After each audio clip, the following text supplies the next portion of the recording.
A stormy night across the desert as we take a quick trip down Lopes Way, trying to stay dry, but inside GCU Arena, it is the calm before the storm as the Havocs and fans alike file in to get set for tip-off. The Lopes back home in action, taking on the Lancers. I'm Kate Longworth. Thanks so much for joining us here on Your View for the Lopes pregame show. Well, Cal Baptist adjusting just fine to WAC play. Right now, they are currently riding a 4-game winning streak. Meanwhile, the Lopes, they've hit some bumps in the road, suffering for the very first time this season a 3-game losing skid. But good news, they rebounded in a big way with a 31-point victory at Chicago State on Saturday. It was a win the team needed, not only in the standings, but also off the court for morale.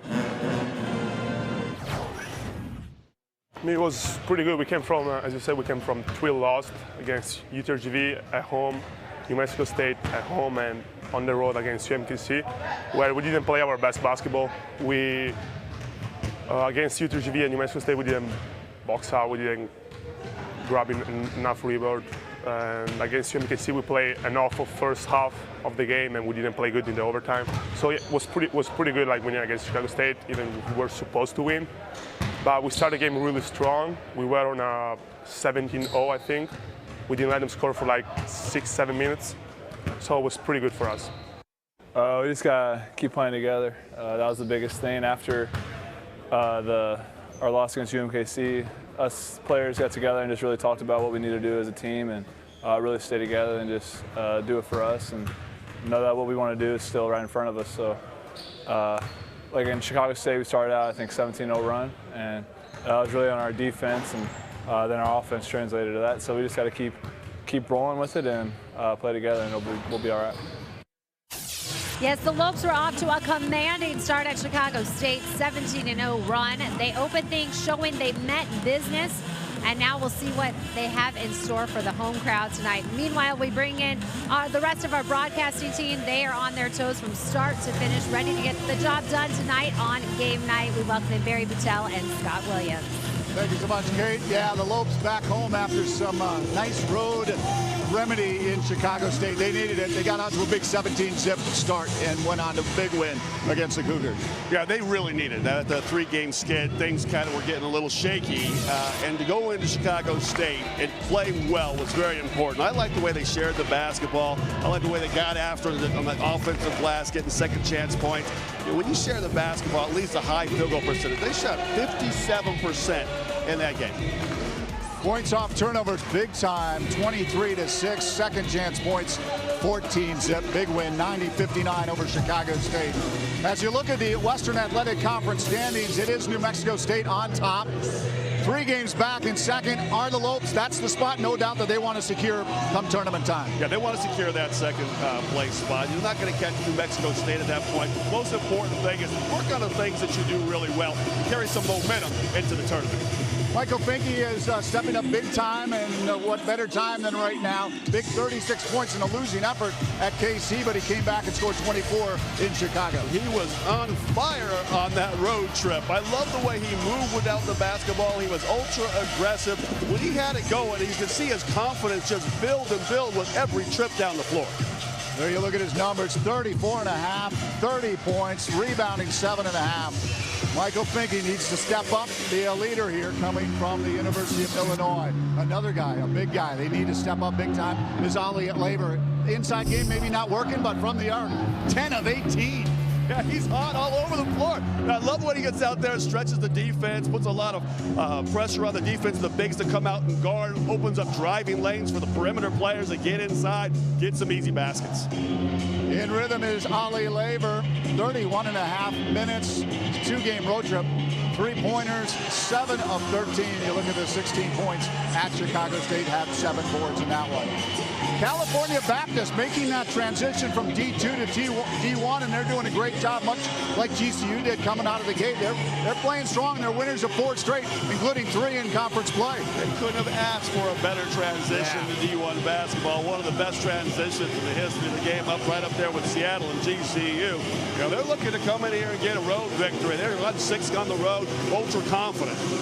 Well, one player that we'll be talking about tonight, and they shut him down in that first meeting, was Milan Aqua, the transfer from Washington State. Yeah, Aquaman, he does it all out there for the Cal Baptist Lancers. He scored that basketball from the perimeter, shoots really good, high percentage from deep.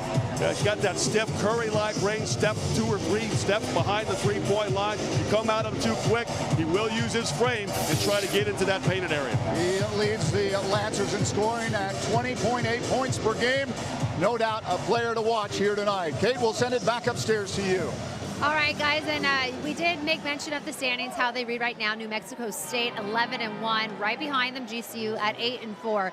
So as we noted, probably not going to catch New Mexico State in regular season play. So Scott, in your opinion, what do the Lopes need to do? 5 games remaining, 4 games in conference. What do they need to accomplish before they head to Vegas? Well, I'd love to see them go out and get 20 wins. I think that should be a goal for every GCU team to secure that 20th win by the end of the season.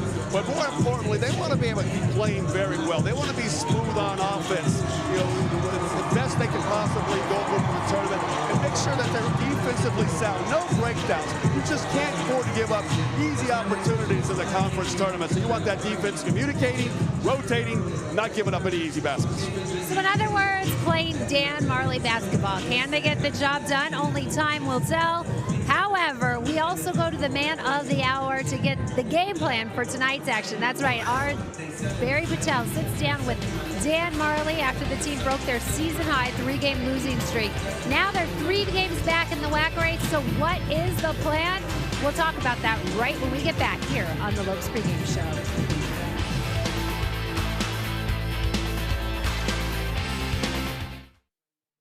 Hot water heater failed. She was pregnant. In-laws were coming. A little bit of water, it rocked our world. I had no idea the amount of damage that water could do. We called USAA, and they greeted me as they always do. Sergeant Baker, how are you?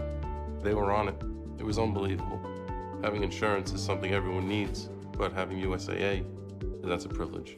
We're the Bakers, and we're USAA members for life. USAA. Get your insurance quote today. Do you want to be on Ask GCU? Twitter raffle. Twitter raffle? Tweet us your questions, and the person with the best question is going to get featured on the next episode with the crew. My dudes. What are you doing? People don't like us very much, it seems. Tweet hashtag AskGCU to get your question featured.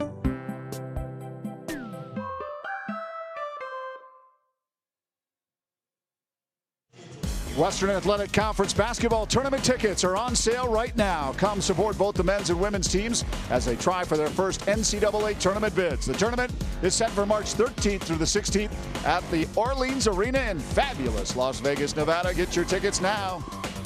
The Lopes Pregame Show. Continuing from GCU Arena as the Lopes get set to battle the Lancers. Speaking of Las Vegas, you see that they got snow in Vegas. Should be snowing here. It's cold in here. It's a little chilly. I think it is snowing a little bit north of the city. But, hey, things are warming up. Big win at Chicago State. Kind of righted that ship. Yeah, it was good to get a win, obviously. Disappointing in UMKC on a road trip to lose. It's not often that we've lost 3 games in a row, especially 2 at home. And then going to UMKC, played a really bad first half, came out in the second half, righted the ship and lost in overtime. And then Chicago State, I thought our guys were really focused in and scored the first 17 points and got off to a 17-0 lead and won kind of easily. So that was good for our guys. Did you say something to Michael Finke before the trip? He had 36 at UMKC. WAC player of the week, came back with 22 at Chicago. No, you know, we've seen Michael kind of roll into form here as of late. He's getting a little bit more aggressive, looking for a shot. He's always been a really good shooter. You know, when he first came here, I think he was more concerned with just kind of fitting in and doing the things for the team, and now he's decided he's got to start playing. He's a really good player. You've seen it in his post moves. He's very confident. His outside shot is great. Both him and Ali have really stepped it up, especially from the three-point line. He stepped it up in front of a family there that came up to Chicago State. Also, Carlos Johnson had quite a few. He had 21 points in the game. Yeah, Carlos had a bunch of people there watching him, and he played really well, came out aggressive. took the ball to the basket. Both him and Michael did well. It was good to have those fans in Chicago to watch Tim and Michael and Carlos. He got the start in that game. Are you going to go with that? Yeah, we're going to stay with Carlos. Trey has been struggling a little bit with his shot and his confidence.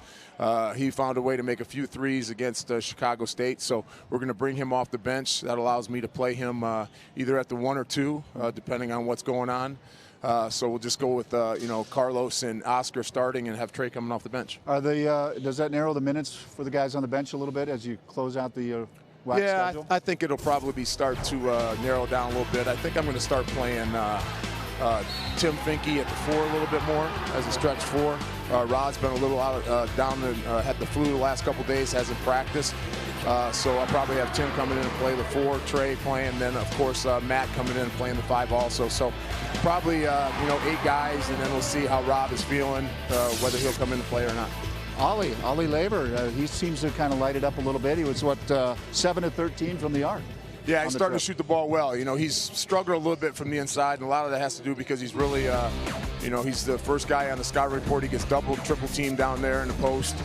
He's had a hard time scoring down there, but one of his big strengths is that 6'10", is to be able to go out and stretch it and shoot it from 3. Probably with him and Michael, probably 2 of our best shooters from there. So that provides us with a different kind of weapon from the 3-point line. Mentioned off the top, there's 4 games remaining here in conference play. Do you approach these last 4 games? We talked a little bit about the bench a little bit, but do you have a different focus as you close it out? Well, we just, we want to get back and kind of get our mojo back a little bit. As I said, very disappointed in that 3 streak, winning losing streak here, especially at home. So, practices are a little bit shorter now. It's kind of the dog days of college basketball. Yeah. We've been going at it for a long time. And I want our guys to be healthy and happy and relaxed and playing well, and hopefully we can find our way here in the last 4 games. 2 home games, then we end up with a really hard stretch at Seattle and Utah Valley, and then we go to Vegas for that March tournament. So the most important thing for me is our guys are healthy and happy and playing well. It looks like that number 2 spot's the one that's the most in play for you guys. How important would it be? You'd be in that other bracket and, of course, face the Aggies if you make it. Yeah, we'll have to go through, every game that we play, no matter who we play, is going to be tough. And we've seen it this year in the WAC. Oh, yeah. Any team can win any game, so it's not going to be easy no matter what side of the bracket you're on. But, of course, we'd love to finish second, and it's all in our hands. If we finish out and win these last 4 games, we'll be in second place. You take on California Baptist, a team that you went in and you beat them. In the second half, you really turned it up. Aqua, he had scored 36 in the upset win against New Mexico State, but you shut them down. What do you see here tonight? Well, they're a very talented offensive team, and we're a team or a university that they're modeling themselves after.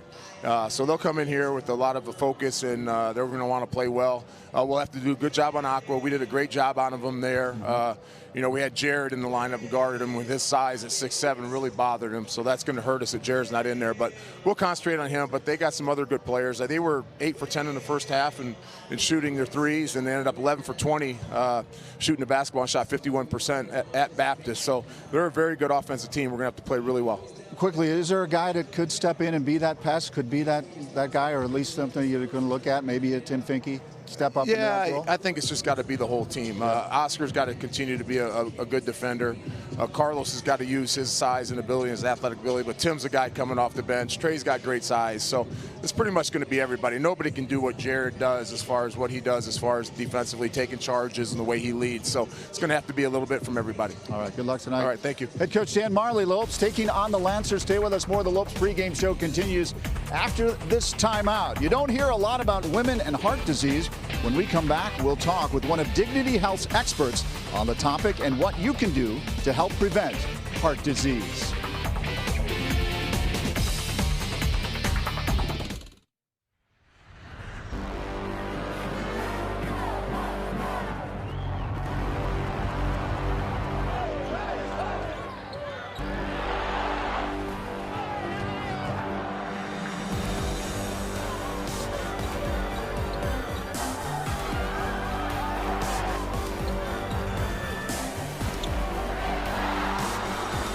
Feel the thunder in the heart of Phoenix. GCULopes.com.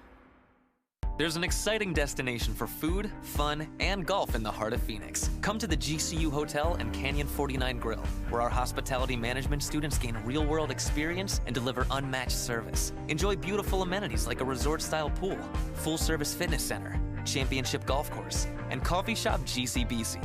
Canyon 49 Grill serves American fare all day and happy hour with a great vibe and Lopes pride. Room rates start at $89 per night. Visit GCUHotel.com today. Kate Longworth welcoming you back here to the Lopes pregame show, where the Havocs are celebrating Electro Lope, a very bright night here in the house, with folks already on their phones, which you know what that means. They're using the hashtag Lopes on both Instagram and Twitter. You can be a part of our broadcast, your tweets appearing on the bottom of our screen. And I am joined now by Dr. Pellavi Bellamkonda, a cardiovascular surgeon at St. Joseph's Hospital, as we welcome you back into the show. Thank you so much for being here. And I know February is Heart Awareness Month, so what brings you here? Hi Katie, I'm Pallavi Bellamkonda. I'm a cardiologist at Dignity Health. And heart disease is the leading cause of death among women. About 1 in 4 women die of heart disease. And I'm here to raise awareness about women and heart disease. So heart disease, I know it doesn't discriminate. Exactly what can you tell us about some of the folks who may suffer from heart disease? Yeah, so most of us are not aware that about 1 in 4 women die of heart disease, and as many as men as women have heart disease. So there is some of the risk factors are smoking, high blood pressure, diabetes, and high cholesterol. And don't forget the family history of heart disease as well. Right, so as you list some of those risk factors, what can people do if they fall into one of those categories to decrease their risk of heart disease? Yes, so there is a good risk assessment tool at dignityhealth.org. It takes about 5 minutes to complete the risk assessment, and it is very simple and it categorizes you into different risks. And if you have any of the symptoms, say chest pain or chest tightness, shortness of breath, and women can present with atypical symptoms, which is more shortness of breath or fatigue.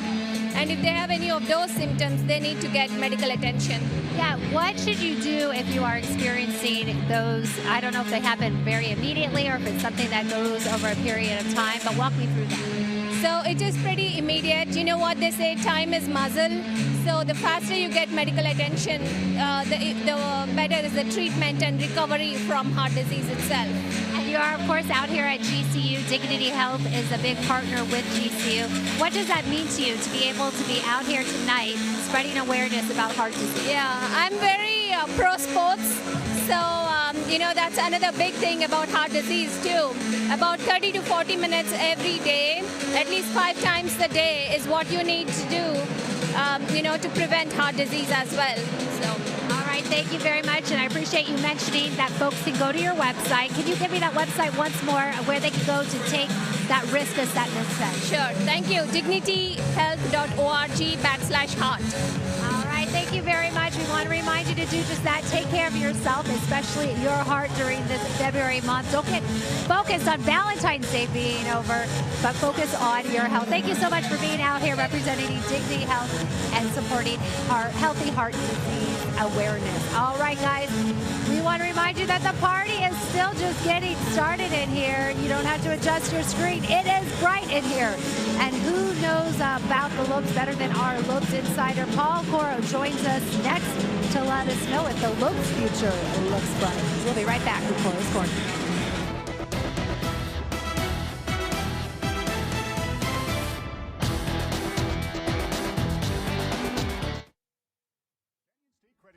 A local credit union serving the Valley for over 65 years can assist you in buying your first home, refinancing your current home, or if you're dreaming of a retirement home. Canyon State Credit Union can provide you with a fast and affordable solution that meets your needs. Let Canyon State Credit Union run the numbers on your dream. Visit canyonstatecu.org or call 623-580-6015 for more information. Canyon State Credit Union, committed to you. We do business in accordance with the Equal Credit Opportunity Act, MLS number 410376.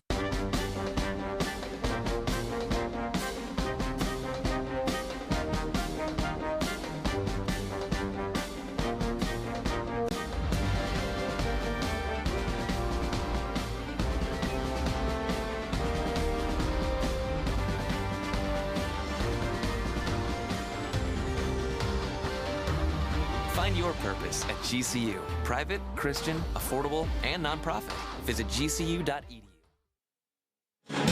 Welcome back to the Lopes pregame show. It is a bright night under the lights. It's a electric Lopes night here at GCU Arena. We're going to be talking a lot of basketball, but first we want to remind you, after a big opening weekend with wins against Wichita State and Ball State, head coach Andy Stankiewicz and the GCU baseball team are back in action as they take the road for 3 games at TCU. Then they'll be back here at home February 26th, 6 p.m. first pitch when UC Riverside comes to Brazel Field at GCU Ballpark for 1 game. Phase 2 of the ballpark is completed. It is a beautiful sight out there. Be sure to come out there, catch the game. It's a great event for the family.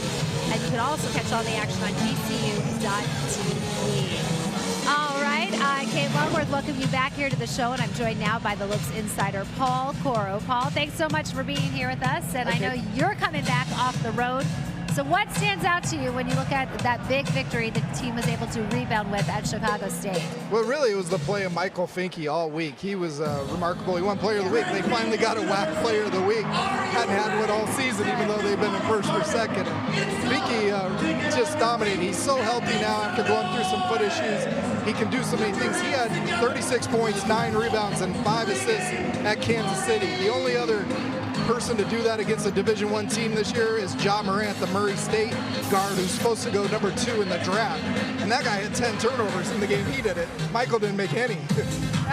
And it was exciting at Chicago State for both the Finke families as well as Carlos Johnson's family. A lot of Finkes and Johnsons in the house for that game. They made up the majority of the crowd. And for Carlos Johnson, when you look at him having over 40 family and friends in attendance, he really just spoke to us about that being his community and them coming out to support him. What is it like for him? Give us some background on where he grew up and what it's like for him to be playing now in the Lopes uniform. Yeah, we like to think of him as a Phoenix guy because he went to middle school down the street in Shadow Mountain High. But he was born and raised in Centralia, Illinois, which is a good bit away from Chicago. Those people drove 3 hours to see him. But he was so moved by that. He was in tears after the game because he said he never felt love like that. You could see in that photo that they were wearing shirts with his picture on them, like different. They grabbed whatever they could off the internet. Him dunking, his mugshot. It was really touching to see, and he played great in the win. Right, and now the team, we know that was heartbreaking for them to suffer their first 3-game losing skid. However, back in the win column, hoping to do that as well again tonight. 4 conference games left before they head to Vegas. What do you think this team needs to accomplish to go into the WAC tournament playing strong? Well, it's like getting on a roll again. They went through this last year. They lost 3 games in February, and then they won 5 in a row, and that took them all the way to the WAC tournament championship game. So it starts here tonight. Using the home court, they lost the last 2 at home, which is something Dan Murray cannot stand, them losing and disappointing these fans. And they kind of got their groove back a little bit in Chicago, but this is a good team. This is a really good offensive team, and they shot 51% against GCU there, but the Lopes had a great offensive night and really did a great defensive job of Milan Aqua. They just got to figure out how the defense can step up without Jared Martin. I was just going to say that defense, we haven't seen at home yet what they can do without Martin on it, and we know Dan Marley preaches owning the boards. What do you think it'll take for the Lopes to do that tonight against a good shooting Lancer squad? Yeah, they've done better with that. Recently kind of got back to that. They had some practices where that's all they did, and drill after drill about rebounding. And they have the size, but it's really a gang rebounding mentality because Trey Drexel's tied with a league in defensive rebound. So it comes from a lot of different sources. And, you know, they're a good enough defense where if they don't give extra opportunities, their defense is good enough to win games. The New Mexico State game was their best defensive game of the season.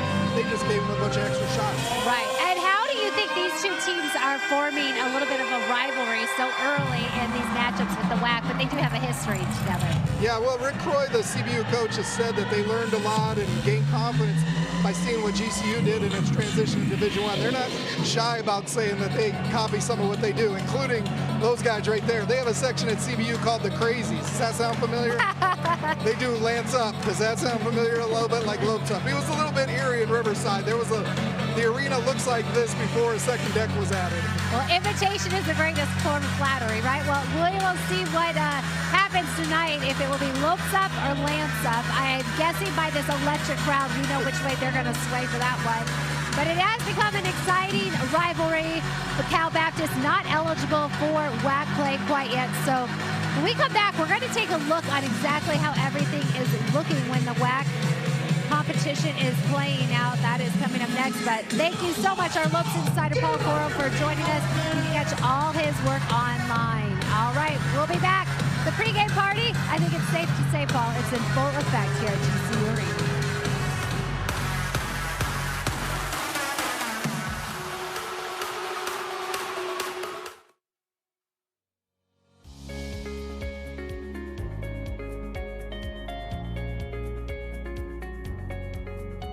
We have been the experts in clean since 1945. We help businesses keep their facilities cleaner, healthier, greener, and safer. We are passionate about what we do and are committed to making your workplace environment the cleanest and healthiest it can be.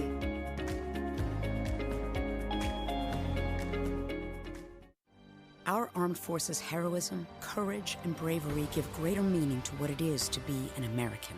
Grand Canyon University honors you and pays tribute to you and your family.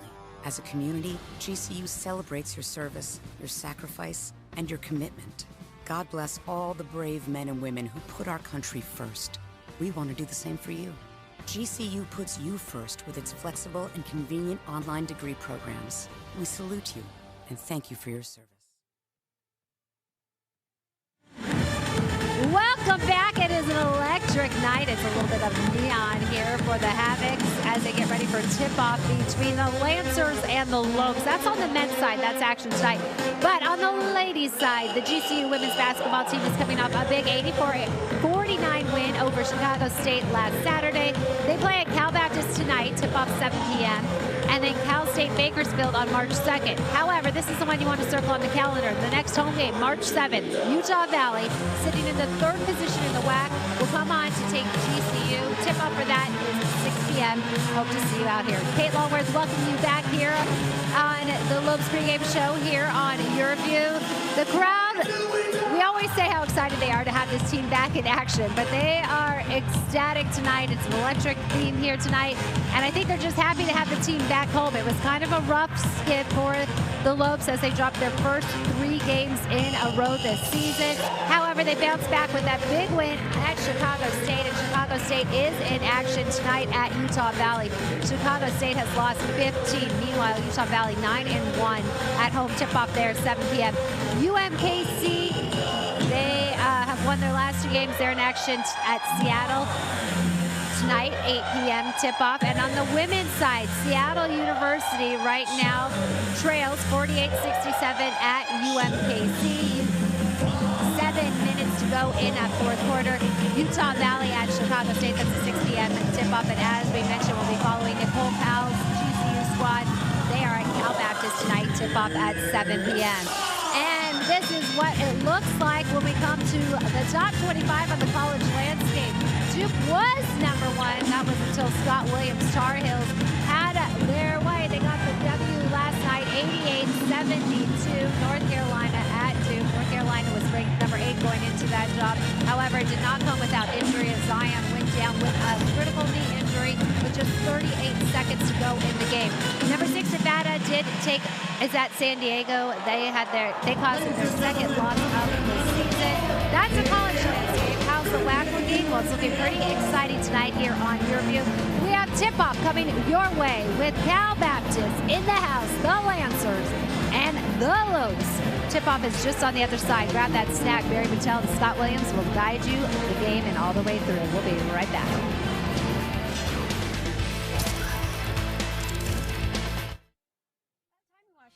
Getting ready to trade it in. What are you doing? Just a little shopping. Wait, a new truck. Don't you think I should be involved? Of course. We'll head over to Sanderson Ford as soon as I'm done. I don't have time today. Hope we're going with 4 doors this time. Ooh, of course. I know exactly what I want. I mean, we want. A lightning blue Ford F-150 Super Crew with EcoBoost. All done. Shop from home, buy from home, we deliver. From the dealer you can trust, Sanderson Ford.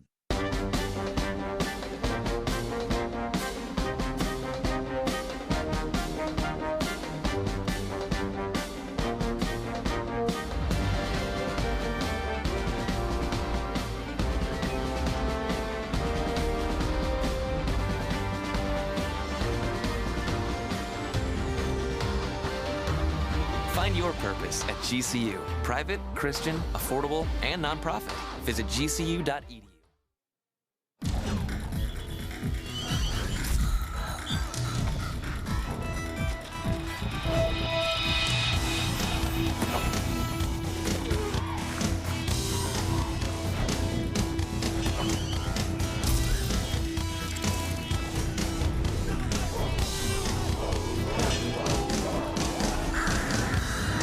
From the heart and soul of Phoenix, welcome to the campus of Grand Canyon University and inside GCU Arena, where tonight the Lopes play host to the California Baptist Lancers.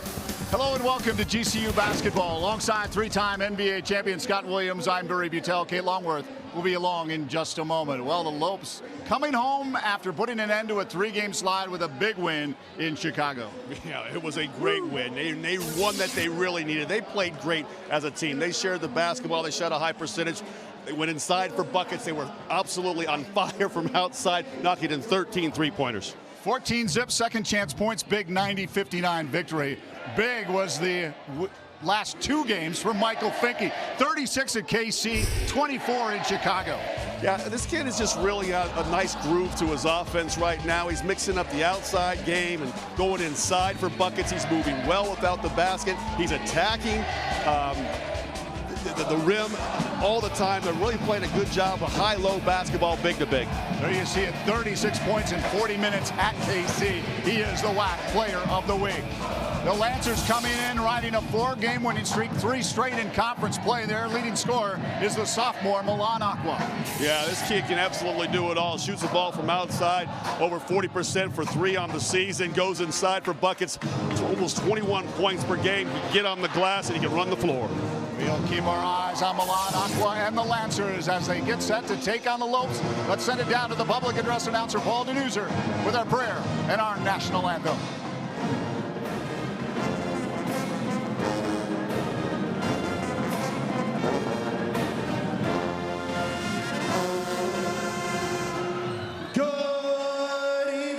And gentlemen, and welcome once again to the beautiful GCU Arena, home of the biggest party in all of college basketball for Electrolope Night.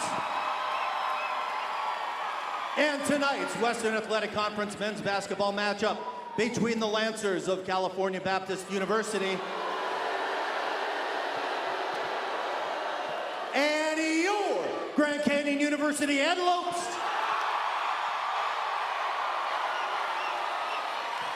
Ladies and gentlemen, at this time, we ask that you all please rise. Gentlemen, please remove your caps as we begin this evening's competition with the word of prayer.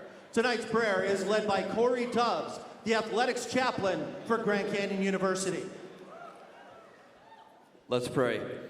God, we thank you for this opportunity to come here tonight and enjoy this competition and be among friends and family. We thank you for these institutions and what they represent. We pray that you be with the players, the refs, and everybody involved tonight, and that you would help protect them from injury, and that they would be able to compete to the best of their ability. We pray all these things in Jesus' name, amen. Thank you, Corey. Fans, please remain standing as we now honor America with the singing of the national anthem. The Star-Spangled Banner will be performed this evening by the Glendale High School Choir under the direction of Amanda Mitchell.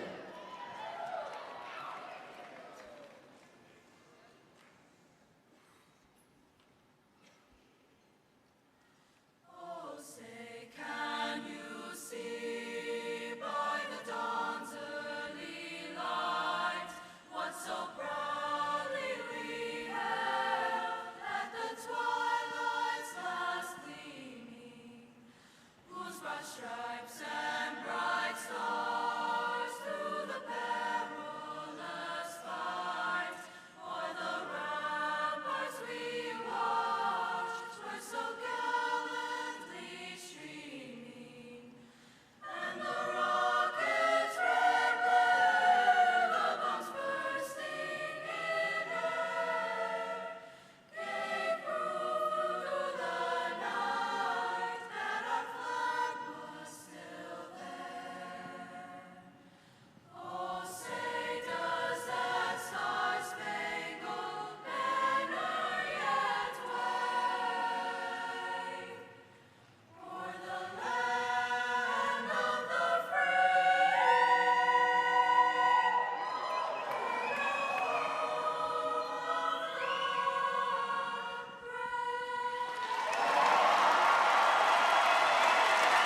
Thank you, Glendale High School Choir. Corey Tubbs with our prayer, and the Glendale High School Choir. Amanda Mitchell, their director, with our national anthem tonight. The California Baptist University Lancers are 14-10, 5-5 in their conference, winners of 4 straight. Their head coach in his 6th season is Rick Croy. Before coming to California Baptist, was the lead assistant at St. Mary's for 3 years under Randy Bennett. Here is his starting 5. Brought to you by Dignity Health, Milan Aqua, Jeremy Smith, Jordan Heading, Mike Hann, and Deshaun Davis. Yeah, we're going to keep our eye on Heading. He was last week's Player of the Week for February 4th through the 10th. This Adelaide native led the team to a 2-0 record. He averaged almost 20 points a game, 7 rebounds, and 4.5 assists, while shooting 55% from the field and 50% from the three-point line. Better keep your eye on that kid. Seattle, Chicago State, UMKC fell to the Lancers. Time now to introduce you to GCU.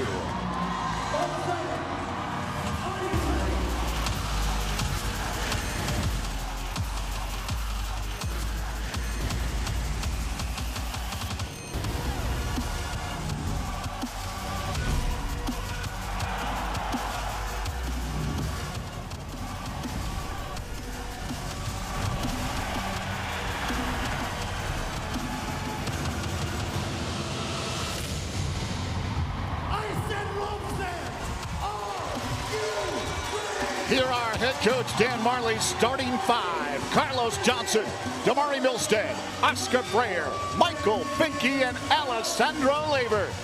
We're going to keep our eye on CJ tonight, because CJ was absolutely fantastic the last time these two hooked up. In 28 minutes, he went for 18 minutes, he went for 26 points. 11 of 15 from the field, and he had an 18-0 scoring run on his own. Whew. That's hot. Dan Marley in his 6th season as head coach. The associate head coach is Lewis Wilson. The assistant coaches are Chris Cremolone and TJ Benson. Director of basketball operations is Jesse Parker. The special assistant to the head coach is Johnny Hill. The video coordinator, Matt Lopez.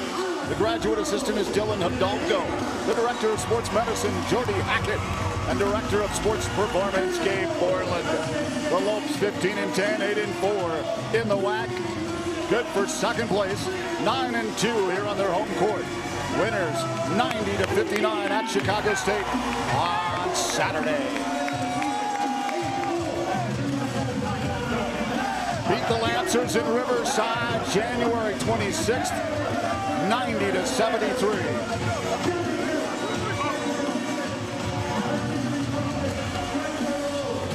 Good crowd on hand here, braving the elements. Time now for our Sanderson Ford 3 keys to the game. The best play in a new Ford is at Sanderson Ford. Now welcoming this team from Golden State, not the Warriors, Barry. It's Golden State, where Kate and I grew up. I'll tell you, so we got the golden rules to the hoops tonight. You got to take care of the basketball. Do not turn the basketball over. You got to value those possessions, get shots, move without the basketball, and get good quality looks. And you got to rebound both ends of the floor. One and done when you're on defense. Don't give them second chance opportunities. And then crash the offensive glass. Don't see enough players going to that offensive glass, getting those second possessions. And then the most basic fundamental rule in basketball when you're playing defense, stay between your man and the ball. Sounds simple, but you got to keep your head on a swivel. Get in a position when you're pointing your pistols. See man and ball. Don't give up any easy baskets tonight. There you see the officials, Brad Ferry, John Stigliano, and Kirby Sitton. Lopes fans will remain on their feet till they hit their opening bucket. We are underway in Phoenix, and the Lopes are in possession. Freyer. Back to Finke, looking for an early 3. Oh, it rings out. My goodness, halfway down, great downstream feed, Finke, right at that three-point line where he has been knocking them down. Aqua. Kicks back, Hen. Quickly, Smith drives, pulls back out. Back to Hen. Hen twists, turns, trying to get by Finke. Floater off the glass is short. Labor with the rebound. Great defensive possession by everybody, especially Finke on the dribble drive. Stayed really high and long and made it for a difficult shot. Milstead, eyed by Aqua. Their leading scorer. Freyer. Smith's on him. Finke tries to provide some support. Finke looks inside, nobody home. Back to Carlos Johnson. 7 on the shot clock. Inside, Finke turns, quick bucket, no. Rebound, Laver trying to battle after it. Not there, here come the Lancers. Well, I like the way Laver's gone to the offensive glass. The more you go, the more you get. He'll be successful if he continues to attack that third board. Heading takes it. Both teams 0 for here early. This is the highest scoring team in the Western Athletic Conference right now. Can't ring a bucket. Fans want to be able to sit down on those GCU possessions. Johnson, does he sit him down? Yes, he does! So we talked about how hot Carlos Johnson has been playing, and he got to go back at home and play in front of some friends and family, and that's always a good feeling. He's off to a nice start with a 3-ball.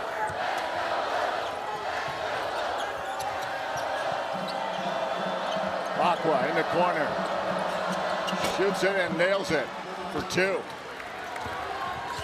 Can't let that guy get going. Nope. Whack, leading scorer. A couple kicks under 21 points a game. Johnson looks for 3. Not feeling it this time. Here come the Lancers. Aqua brings it up.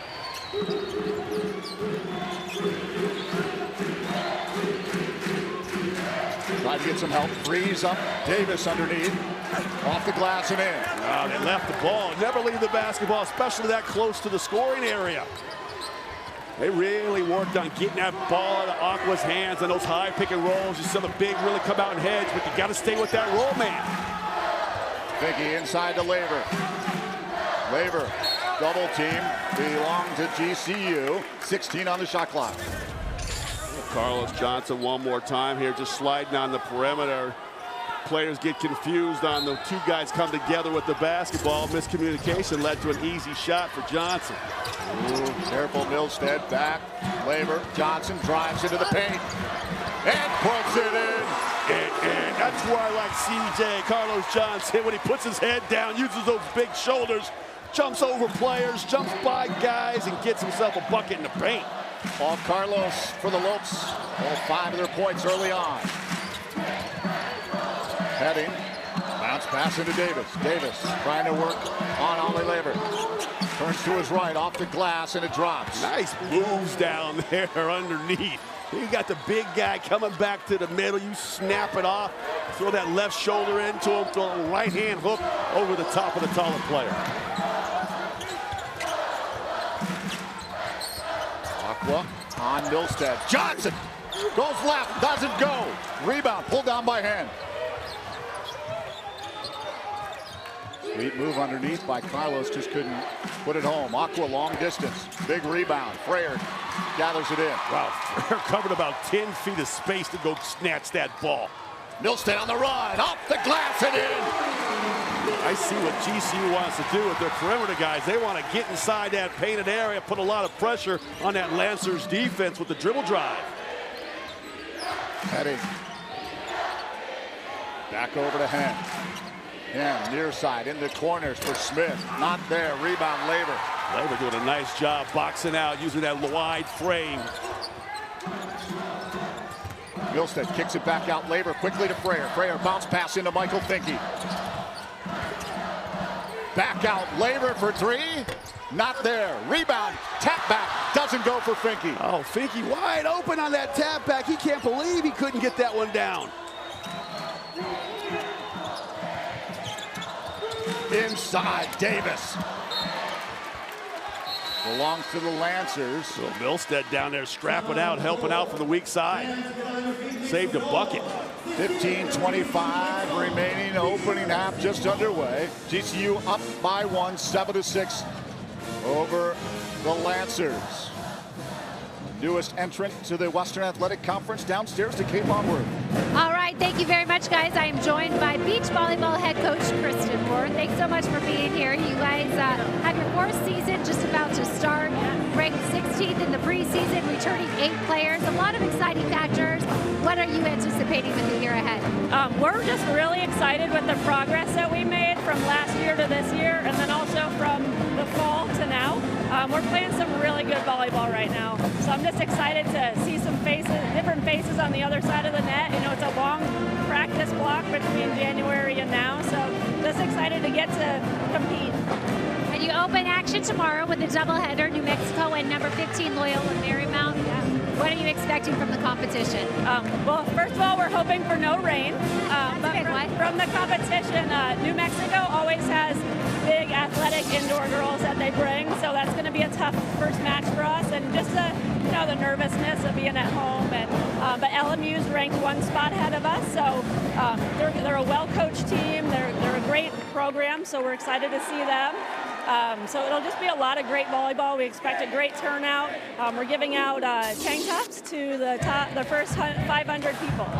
Very exciting, and also it'll be a big deal on Saturday. First matchup with ASU. Crosstown rivalry will also be live streamed. Yep. What does that mean to the program and this rivalry you guys are starting to set up with the Sun Devils? We're just excited to have them on campus and to be the first team to be able to host them.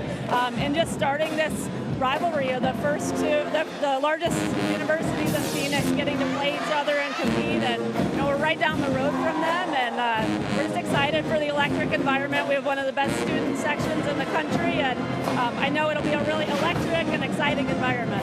And I know you don't shy away from the competition, stacked competition all season long, a lot of ranked teams. How does going up against some of the best in beach volleyball help your team be the best? Well, we have to play the best to be the best, and our goal is to make it to nationals, and to do that, we have to be in the top 8. So we want to play all that competition that's going to make our girls better, so we want to play the best in the country. All right, well, we wish you the best of luck with the season ahead, and guys, as you heard, you can head out there and catch the action. Scott Williams, you might be in the looking for a new tank top, so head out there tomorrow. Otherwise, make sure you catch that live stream Saturday against ASU. Yeah, it's going to be a little chilly out there for me, Kate. Tank top? Really? Aqua doesn't go.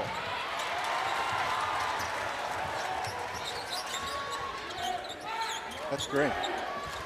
Love when coaches want to take on the best to be the best. Great line right there. Kick back out, Laver. Looks to his right. Oh, he's telegraphed that one. Carlos Johnson. Yeah, it was kind of an odd play. He faked the pass and took a dribble, then passed it with a defense that already recovered. A little indecision there. I think that was the shot that they wanted to take.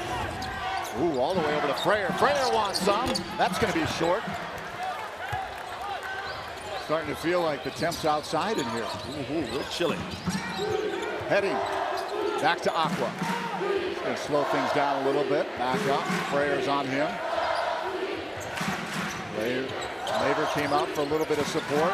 Too far for Davis, up over the top, out of bounds, Lopes ball. Well, that's a lot of GCU pressure on the basketball on Aqua. They do not want to let him beat them. He worked in practice yesterday, really trapping hard anytime he came off pick and roll situations, getting the ball out of his hand, make him try to find the open man. And that time he forced a turnover. Milstead. Aqua's on him. Kicks back out later. Hands it off. Freyer drives into paint, gets muscled and fouled. Nice job by Freyer coming off of that dribble handoff. The DHO, such a good play in basketball, makes it hard for the defense to follow. And then he turns that corner there, and that handoff with Laver just keeps right onto the basket there and gets that body contact and earns himself a trip to the foul line. Parag, the redshirt junior transfer from Nebraska Omaha, commits the foul. Matt Jackson's had a nice senior year. Got some family here. Game tonight. And added 15 pounds of muscles really helped his game. Davis takes a seat for the Lancers. Hen back in. 3-point Lopes lead. Eddie to his right, stops, goes again, back, turn, twist on Freyer, step back, and it drops. Now, bad things happen when you let that ball get that deep below the free throw line. Lopes have been burned twice now. Milstead, nice move on Aqua, back to Laver, looks for three. Not there, Jackson's in the game with a rebound. Milstead for three, bam! Well, right away, the substitution of Matt Jackson just out-muscled everybody underneath, got to the clean side of the paint, got that ball, and fires a strike out to Milstead, who buried it. Aqua runs into the wall that is Laver. Long three attempt, not there. Rebound, Milstead.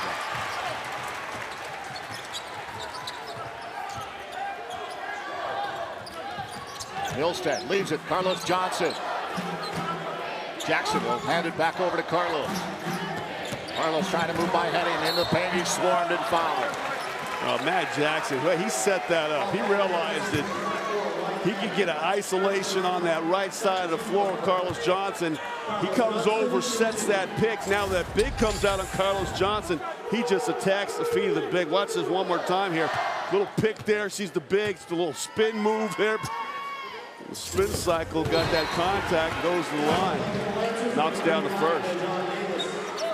And back out. Davis comes back in for him. Game looks real easy for Matt Jackson right now. Here comes the little Finke and Trey Drexel. I like these two out there playing together. You know, Trey Drexel in that starting lineup for a long time, and they moved him out of the starting lineup, put Carlos Johnson in there. But I think that Finke and Drexel will play real good together on this bench punch. Trey and Laver take a seat. Davis, eyed by Tim Finke. Come over the top to Aqua. Transfer from Washington State.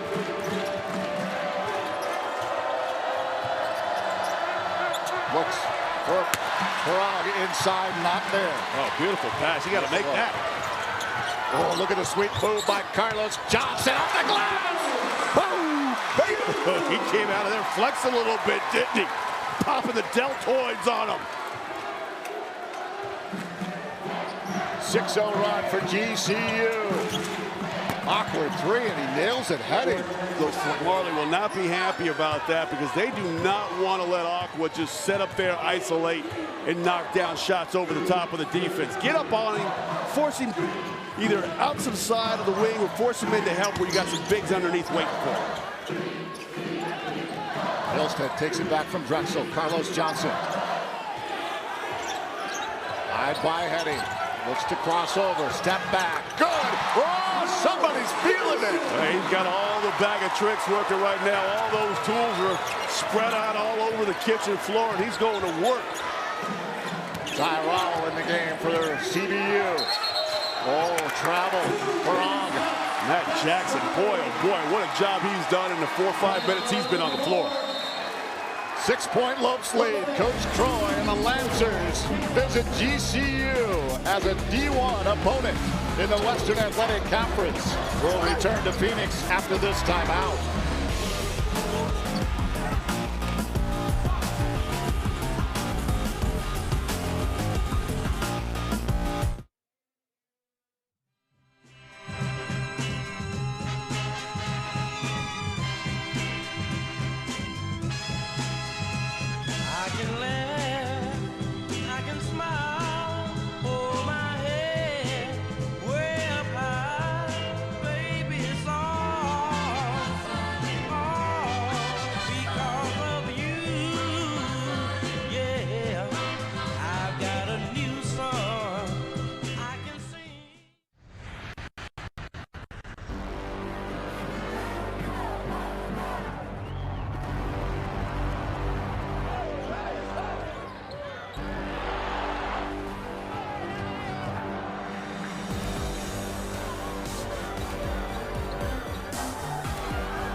Feel the thunder in the heart of Phoenix. GCULopes.com.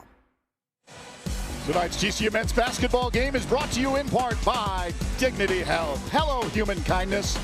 By Sanderson Ford. The best play on a new Ford is at Sanderson Ford.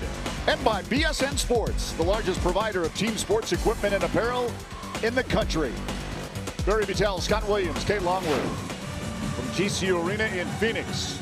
GCU Beach Volleyball honored at center court, taking on ASU here on the campus of GCU Saturday. Hope to see you out here. Carlos Johnson, how about that? This guy coming out on fire with 10 early points. He has been a just whirlwind of activity, knocking him down over the top of the defense, slicing into the paint for some little buckets inside, and getting that body contact and going to the free throw line and knocking down a couple from the line. 4 of 6 from the field. The Lopes started 3 of 11 since, have gone 3 for 3. Carlos going to take a breather. Freyer back on. Jackson, Drexel, Tim Finke, Milstead remains. Nancy's kind of mixing it up here with a little zone defense, give the Lopes a different look. Inside, Jackson kicks out. Milstead back down. Turnaround, Drexel. Good! Well, that's how you beat that zone defense. Player movement and ball movement, and it was extra crisp. Led to an easy bucket inside.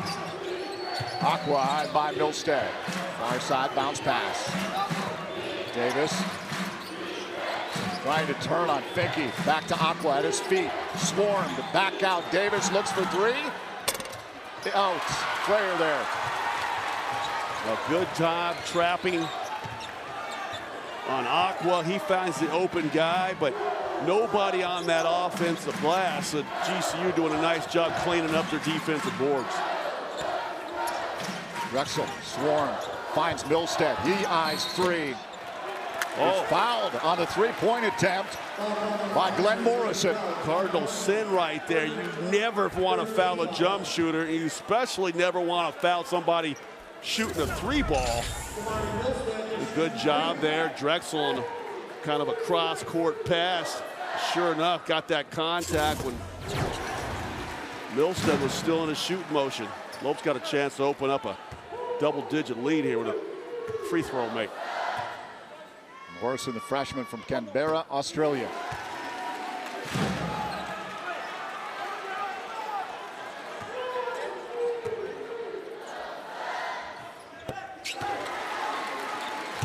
Seven-0 run, put the Lopes up by 11.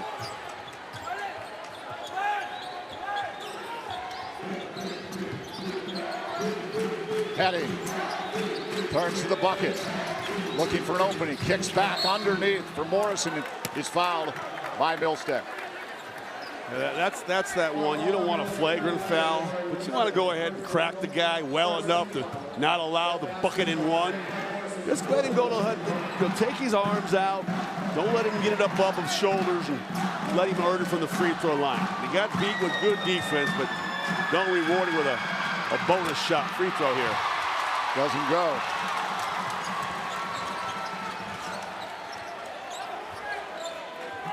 Milstead eyed by Aqua. Stop, go. Back to Tim Finke. Oh, a long 3? Not there. That was a deep 3. Wow. Under 10 to go, opening half. Trying to feed Morrison again. Doesn't go, but Finke with the turnover.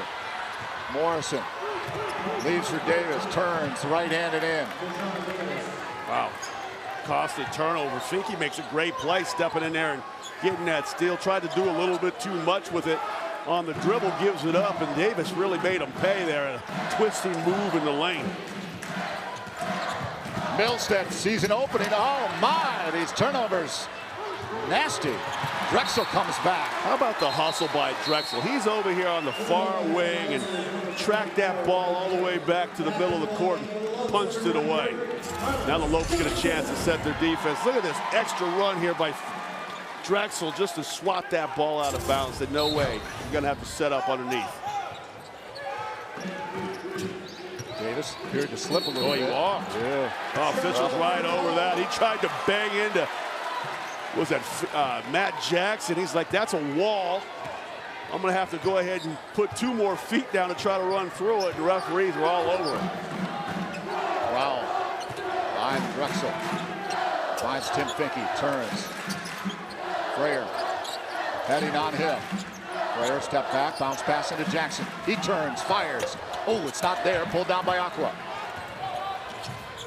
Kicked up to Rowell. He looks for 3. Not there. Freyer with the rebound. Freyer really doing a job smashing the glass. He's got 3, and all 3 have come in spectacular fashion. rebounding outside your position on the floor is just an extra effort award. Ooh, Johnson falls. Ooh, boy, that didn't look good. Yeah, some wet spot for sure there. Finke lays it up. Charge. A lot of turnovers here in these last couple moments, but boy, I hope Carlos Johnson's all right. The way he went down so hard and so fast. Oh, that's nice job there by the defender getting over there, taking that charge outside the restricted area. Remember that way? Did you see the game with Carolina Duke last night when Zion Williams took that nasty spill? Who didn't? That was, I'm hoping that kid, they say it's just a knee sprain, thank goodness. I hope he can get back on that floor. Long three. Somebody made Sports Center last night as well. We'll get to that in a minute. Carlos Johnson takes it. Oh, got another charge. Yeah, these Lancers are doing a nice job giving up their bodies for their teammates. I think they scouted. Look at this one more time. CJ comes in here hard, but oh, was he sliding? It looked like his feet were off the floor. He wasn't even set. Yeah, I think sometimes they get a call du jour going as a couple of these travel calls. Ooh, a big three by Aqua. Wow, that was a deep one there. Yeah, that was one. Yeah, Carlos Johnson's supposed to be at the line shooting too. And now all of a sudden, Aqua comes down and knocks down a long three. That's a 7-0 run for the Lancers. Finke down to Labor underneath. Oh, muscled hard. A foul. That's how you foul a guy, right? Yeah, you got to make the guy go to the line and earn it. Can't give up any freebies underneath. Timeout on the floor, 7:48 to go, opening half. The Lopes 11-point lead has dwindled to 4 here in Phoenix. But coming out on fire, getting the start, was Carlos Johnson. Got an early 10 points before you could take a seat. Yeah, he came out running as fast as he could and ran to that three-point line. He was knocking down jumpers from the outside. He's slashing inside and getting inside the interior of that defense. He's been doing it all, and that's why he's in that starting lineup. They needed some more activity in that starting lineup tonight. So Carlos Johnson, boy, I tell you what, every time he goes to the basket, it seems like something's good is happening. So between Milstead and Johnson, he's back court. They've been on fire, 18 points on 6 of 8 shooting. Send it down to Kate Longworth.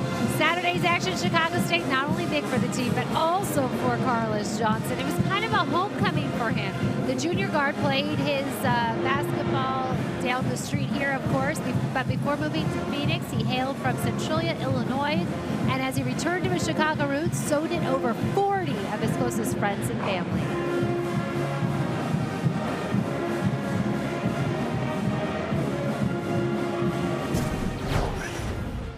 It meant a lot. You know, I haven't seen my grandma in a while, my dad in a while, you know, a couple of my cousins, and, you know, it felt good to see my family see me play, because where we're from, not a lot of people, like, make it to college or, you know, make it to the collegiate level to hoop, and I'm one of those kids that did, and, you know, I got the full support of the community when I'm there, and, you know, most of the people in the community is my family. I grew up with them my whole life.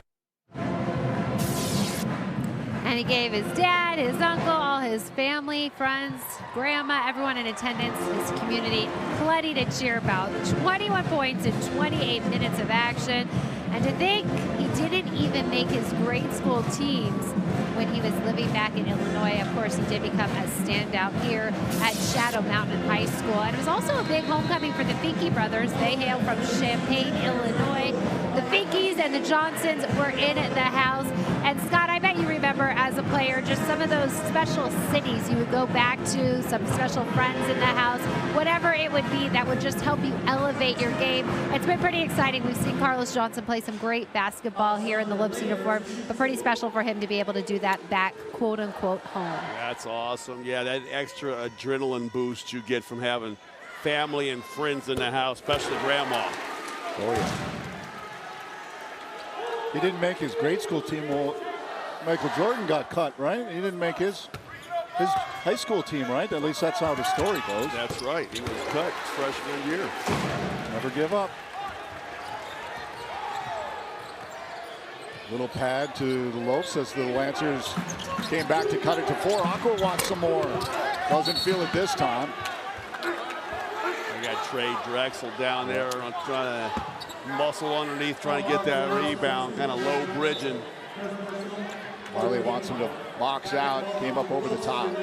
Drexel out, Milstead in. Back to Aqua, trying to move past Milstead. And does up over the top of Freyer as well. Silky, smooth move. I see why this kid could drop 21 a night. He had big Freyer coming over, like you said, to challenge that shot. He just floated it a little higher. 7 points tonight for Aqua. Johnson, floater, good, with a little help. I'll tell you what, he sees that CBU on the front of that jersey, and his eyes light up. He is being so aggressive. You talked about his first game where he was on fire. Picked off Aqua with a foul. How about that? That was great defense by Milstead. Aqua got a little, maybe he's a little tired out there, but he was certainly lackadaisical on that offensive possession. And Maury Milstead, he's cat quick with long eyes, long arms rather. And his eyes got big when he saw that ball exposed. Interesting. So he's talking about a clear path here. Yeah, Coach Marley's down there arguing just that fact. He thinks his guy should be at the free throw line. Finke. Milstead to his left. Kicks back to Finke. Looks right. Freyer's got some time. And the money. Great job. Little swing, finding Freyer in the corner. Good job. Michael Finke's playing some good basketball. Oh, offensive foul. Aqua. He can't believe it. When we talked about that, sometimes these officials start getting one particular play in mind, the draw charge and what they're going to call, and they're really using that charge call tonight. But there's that good example of don't let the ball stick in anybody's hands. That's one more time. Yeah, Milstead thought he was off on the races there, and Aqua just reaching from behind, grabs them, and officials don't give him the opportunity to go to the line. 2 on Aqua. Mosley comes in. Aqua takes a seat for the first time. Labor muscle doesn't go. Oh, what happened? Labor. Frustration foul. Labor couldn't believe he couldn't get that bucket down. He was right there at the rim, just a foot away. And then tried to get a little aggressive going after the ball when it came off. And picks up the fouls. Just a 15 foul on GCU, so they're a couple away from being in the penalty.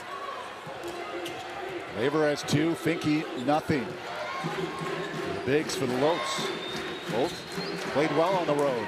Off the glass by Heading. Heading just put his head down there and took it right at Oscar Freyer.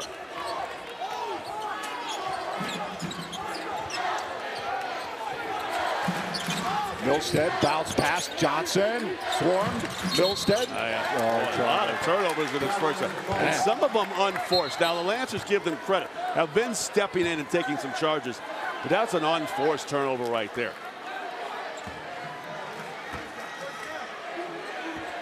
Make a decision and go. Mosley, redshirt junior from Pasadena. Whoa. Good save by Finke. What extra effort there by Finke. I didn't think anybody was going to be able to get to that ball. It squirted some 30 feet in the air. Headed out of bounds. Over to Michael Finke. Hands on him. Back out. Johnson slices in. Foul. He was getting ready to run down runway 23. I think he was coming in for the flush. It's a good thing they took the foul because they was getting ready to get an easy 2 points. That's a 17 foul now on Cal Baptist, where he shoots some free throws. Johnson to the line. 12 points in this opening half so far for Carlos. And another.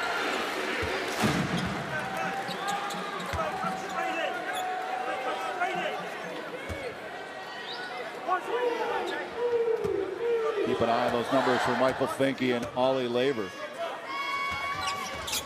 They need those big guys down the stretch here. Good to see the Lopes toeing that line and having confidence in knocking down these free throws here. Yep. In this first half. 10 of 11. At the line are the Lopes. Heading. Hide by Freyer. Heading. Into the paint. Too much space for Heading. Davis turns. That doesn't go. Laver gets the rebound. 5 minutes to go, opening half.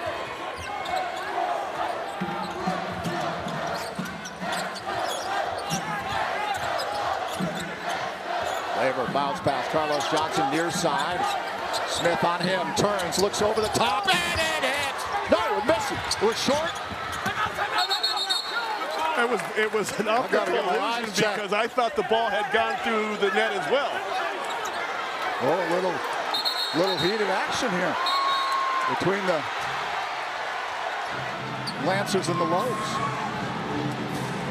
Cooler heads prevail, and both teams retreat to their benches.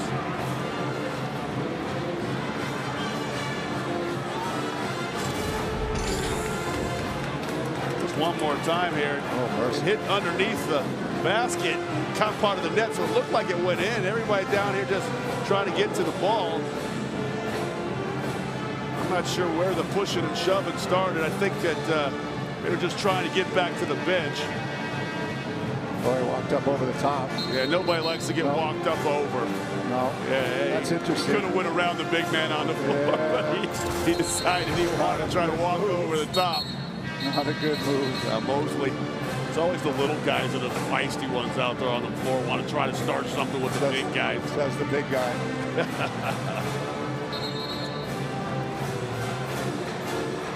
Cooler heads prevailed. 4:40 remaining.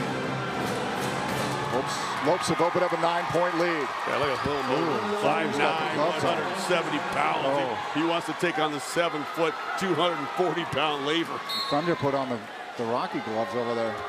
He came prepared. Don't provoke any battles down there. Oh, Thunder, settle down. Heading, Davis, working on Laver. Left hand and in. Ooh, nice. Credit where credit is due. Davis, nice little right shoulder turn. Flip that up over the left with the left hand.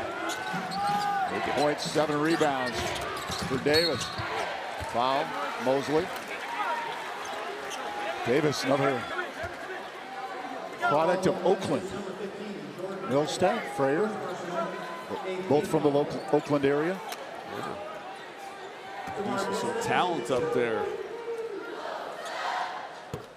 Milstead, boy, he and Johnson have been really good here in this first half. I like those two. As much as I was saying I wanted to see Drexel and Tim Finke out there on the floor, this is really good combination of Milstead and Johnson combined for 24 first half points. Marquise, Mosley, 10 into Davis. Davis again working on Laver. Those baseline twist. Oh, Frayer comes over to help. I'm not sure what that was, but it had to be something. But anyway, Frayer swatted and cleaned it up. Frayer tips that free attempt by Heading. Johnson underneath Michael Finke. What a pass by Carlos Johnson. It was right under the armpit of the defender. Finke coming in from that left side of the block. Flushes it home. 11-point lead for the Lopes, biggest of the half. Davis again on Laver. Oh, Laver. They're going to wave off that shot. They're going to say Laver got him on the floor, so 16 foul, no shoot, no free throws. I think he clipped him on the forehead. Not sure why he's shrugging his shoulders, but looks like Matt Jackson's going to be coming in. 3:22 to go, opening half. Lopes up 35-24 over the Lancers.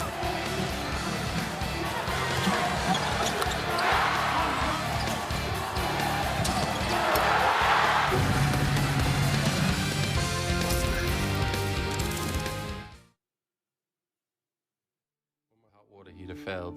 She was pregnant. In-laws were coming. A little bit of water, it rocked our world. I had no idea the amount of damage that water could do. We called USAA, and they greeted me as they always do. Sergeant Baker, how are you? They were on it. It was unbelievable.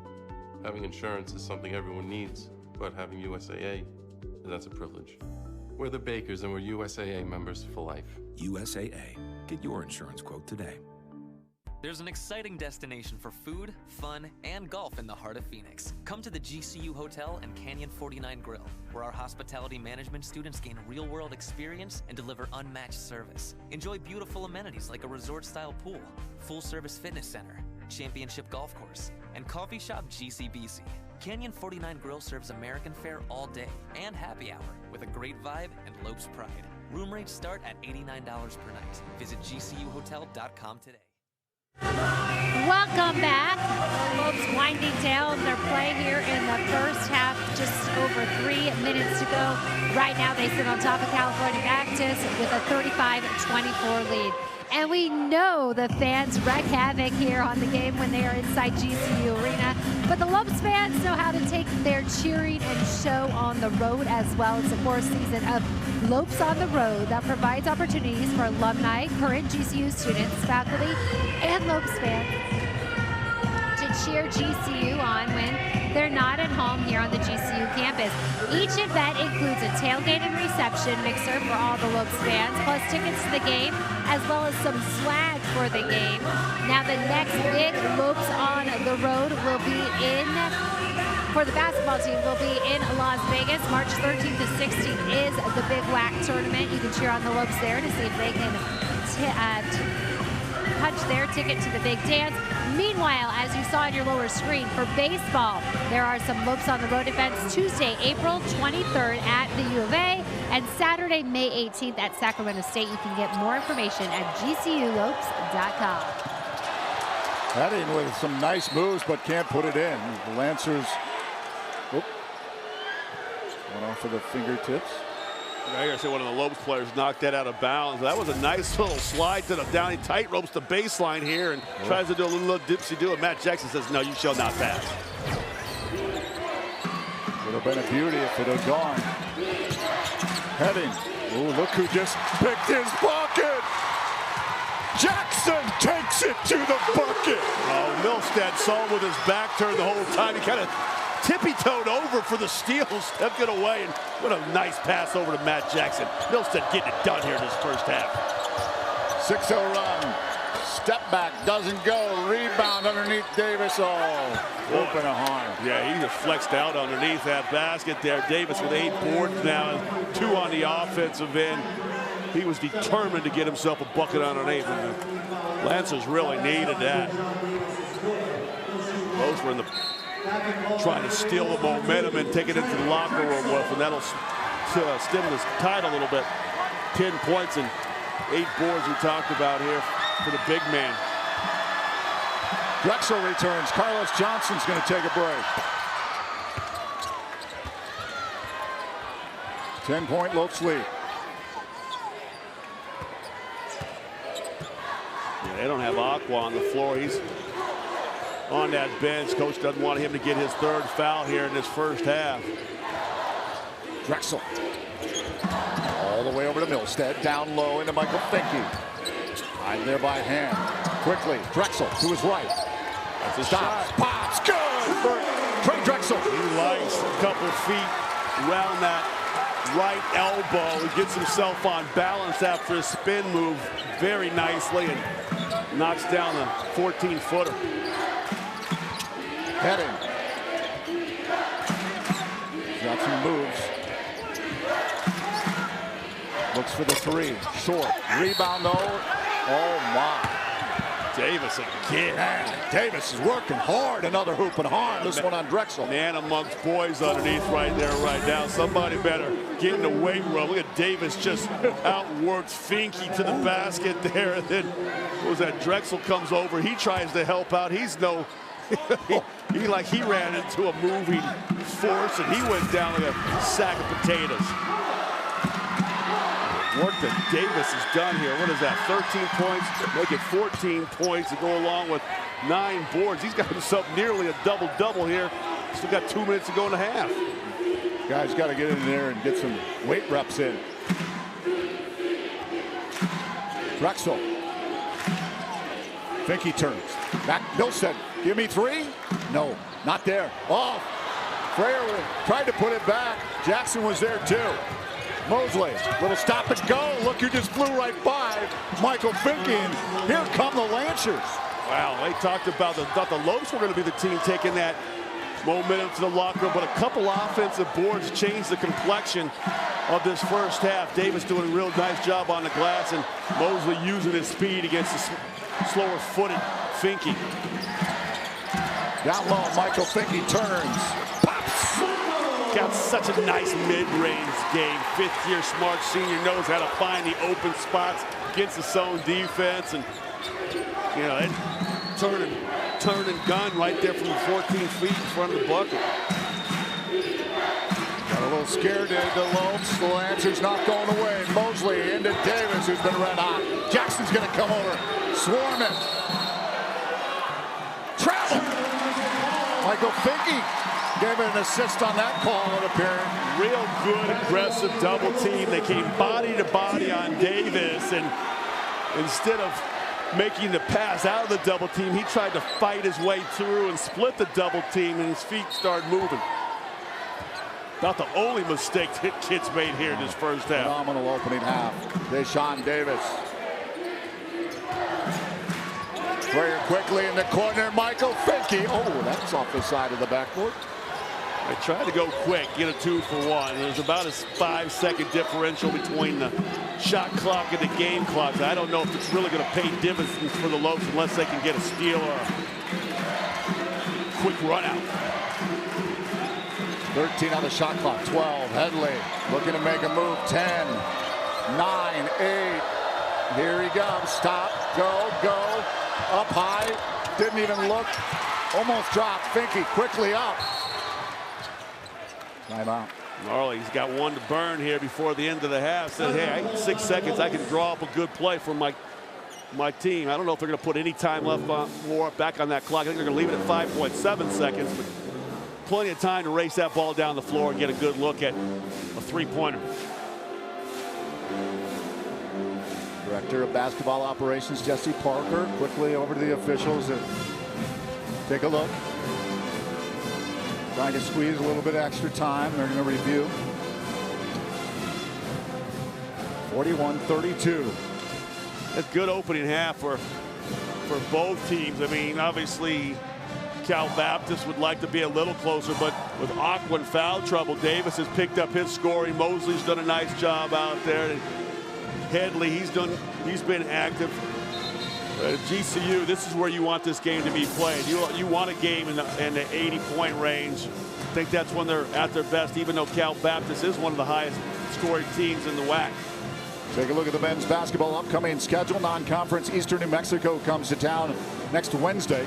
Saturday, closing out the home slate against Bakersfield. And a couple of road games, and then we hope to see you at the Orleans.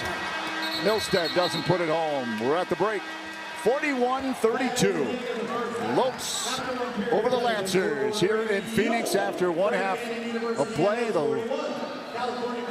Lopes opened up a big lead. The Lancers came back, and the Lopes opening up yet another considerable lead. Now down to Kate. All right, well, Coach, coming into this game, you talked just about how strong Lancers can be on offense, a good shooting team. Right now, you guys take the 9-point lead at the break. What do you think has been fueling your team's success so far? Well, we're playing all right. Defensively, we're not real good, and they had some offensive rebounds. This is not a very good offensive rebounding team, so 35 is killing us on some second opportunities. So we have to do a better job of just limiting them to one shot and then get out and running. We can't do that without stops, and then we got to shoot the ball a little better from outside. Deshaun Davis, as you referenced, he has 14 points right now. What does it take to shut him down? Well, we just got to put a body on him. He's a good player. You know, he's one of the guys we wanted to focus on. He's good in the post, but he's really good around the boards. All right, thank you very much. Coach Marley breaking it down with play in the first half. Like you guys said, strong lead, but we know Dan Marley, he always wants more and the best from his guy.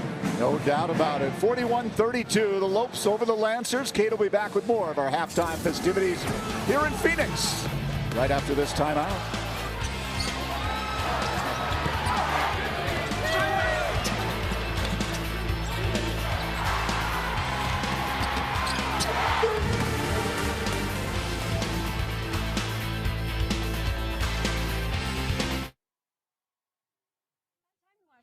Getting ready to trade it in. What are you doing? Just a little shopping. Wait, a new truck. Don't you think I should be involved? Of course. We'll head over to Sanderson Ford as soon as I'm done. I don't have time today. Hope we're going with 4 doors this time. Ooh, of course. I know exactly what I want. I mean, we want. A lightning blue Ford F-150 Super Crew with EcoBoost. All done. Shop from home, buy from home, we deliver. From the dealer you can trust, Sanderson Ford. Performance is your profession. You excel in bringing the best out of people.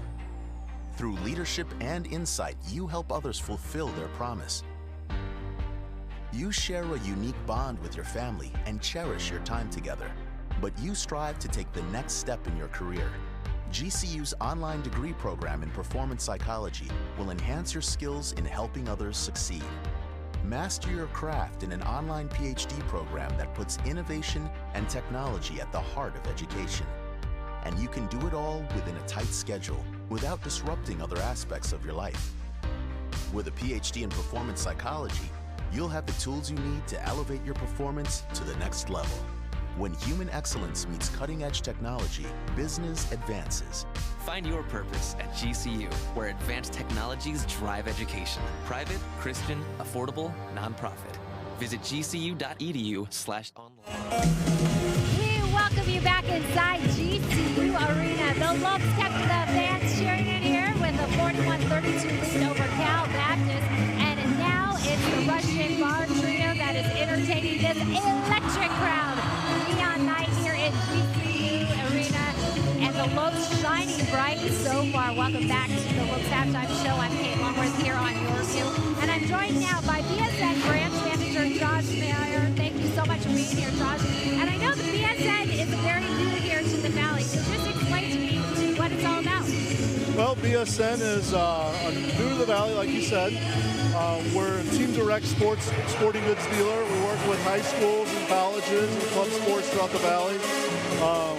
We are there to take care of our coaches and staff whenever they need it. From jerseys to helmets and shoulder pads to basketballs, whatever they need, we're there for them. So it's exciting. It's a fun job to have. Going beyond sports, and what is your culture all about?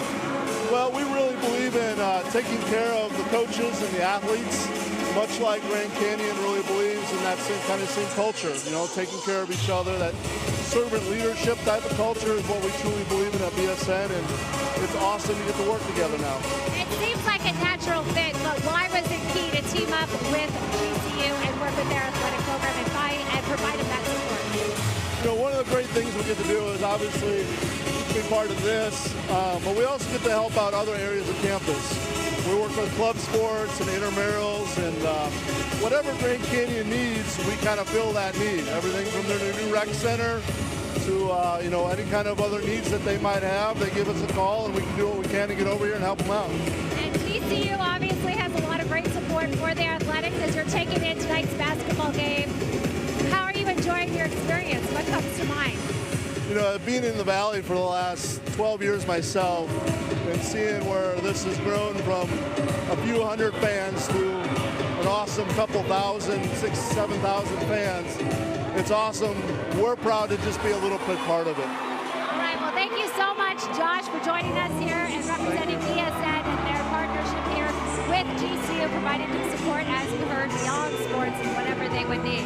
Well, we are going to go beyond the scoreboard when we come back. Barry Patel and Scott Williams break down all that happened in the first half. Let's all be back with sports. It's all coming up on the Lopes Halftime Show here on Your View. We'll send you to break with a little entertainment from the Russian Car Trio.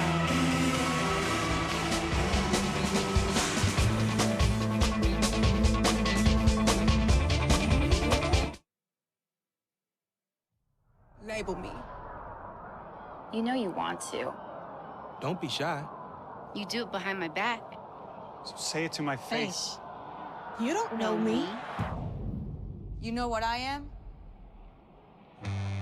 I'm a pitcher. I'm a striker. I'm a point guard. I'm a linebacker. I'm a setter. Shortstop. High jumper. Wrestler. Defender. Goalie. Student. Student athletes. That's who we are. As a teacher, your calling was always to make a difference and positively impact the future. You live with a deep sense of purpose and strive to inspire generations of change. GCU's online Masters of Education degree program gives you the skills you need to grow and develop your career, while also making sure you have time for yourself and your family.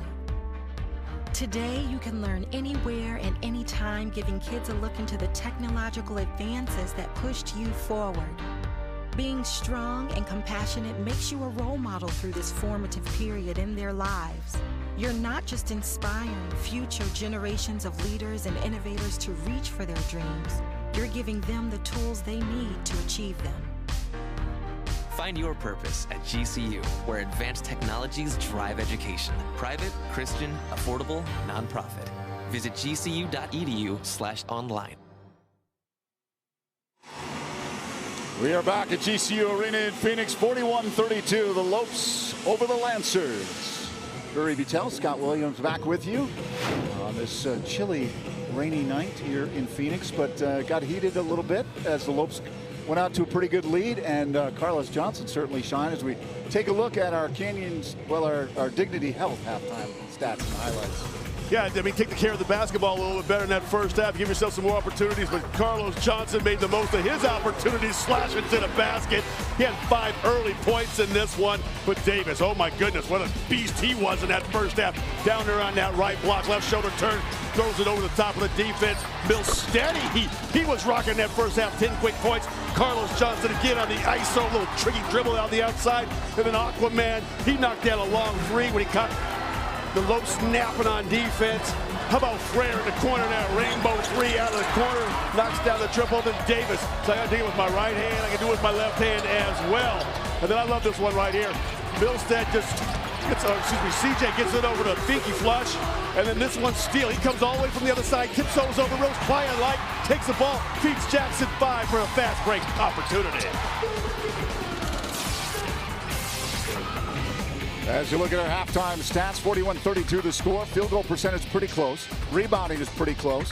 Assists 8-2 in favor of the Lopes. Turnovers 9 for the Lancers in the opening half. Well, 9 seems like a lot. 5 seems like too little. That many for Grand Canyon there. I mean, they had those ones where they were trying to be aggressive, driving the ball to the basket.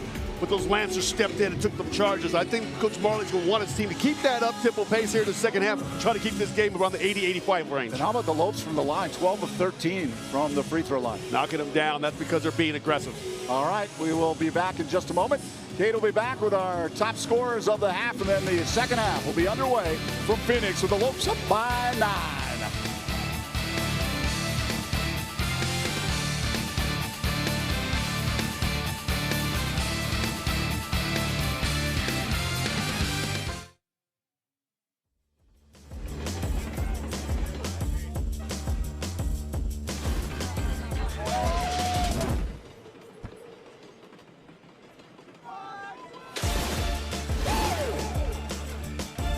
Canyon State Credit Union, a local credit union serving the Valley for over 65 years, can assist you in buying your first home, refinancing your current home, or if you're dreaming of a retirement home. Canyon State Credit Union can provide you with a fast and affordable solution that meets your needs. Let Canyon State Credit Union run the numbers on your dream. Visit canyonstatecu.org or call 623-580-6015 for more information. Canyon State Credit Union, committed to you. We do business in accordance with the Equal Credit Opportunity Act, MLS number 410376. Hi, I'm Brittany, and this is Ask GCU. Hi, I'm Brittany Holwyn, and you should watch Ask GCU, where we answer your questions every week. And the points don't matter. Wait, what? Tune in every week for answers to be questioned. Where we answer your questions in a common... all right. I'm a professional banter! Tweet hashtag AskGCU to get your question featured.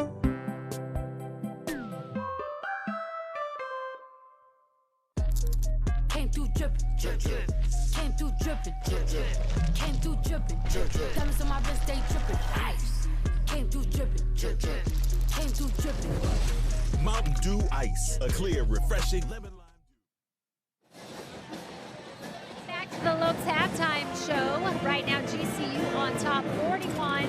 Cal Baptist with 32 points at the break. So let's check out the Streets of New York leading scorers from the first half. Streets of New York, pizza, pasta, and more. 14 points for Dejon Davis, talking with with Coach Marley here at the break, and he said the key to shutting down number 35 in the second half is plain and simple, get a body on him. We'll see if the Lopes can put that game plan into action. Meanwhile, leading the way for the Lopes, Carlos Johnson with 14 points. Milstead following that up with 10 points to his name.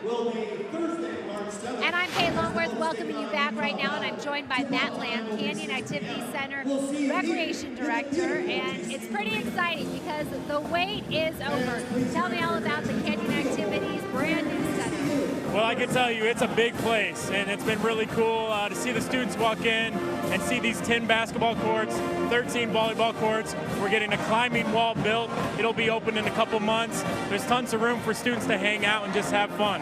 When you just walk in the room, you can feel the energy. It's a sight to take in, but how do you believe this building helps GCU?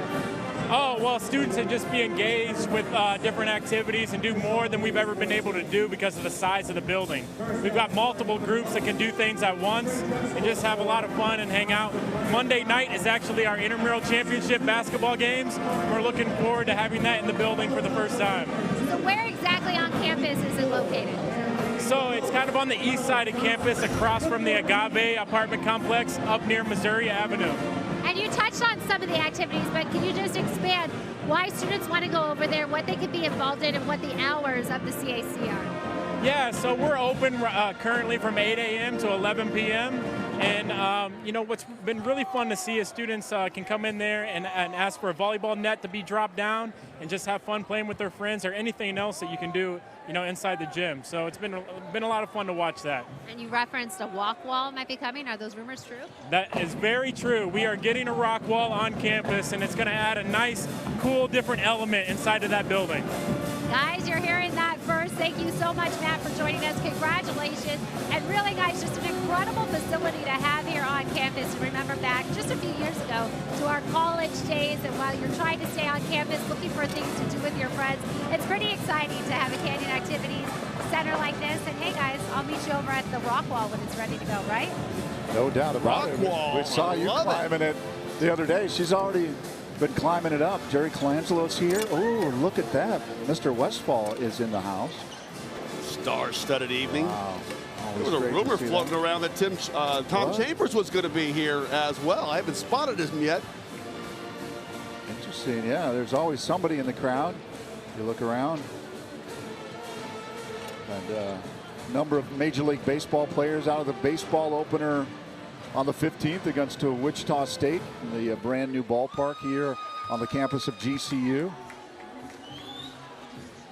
How about Damari Milstead in that opening half? 10 points, perfect 5 for 5 from the line. He did a really nice job. I know he had one bad turnover, but for the most part, he was rock solid. I love the way he's coming across and grabbed a couple steals in that first half.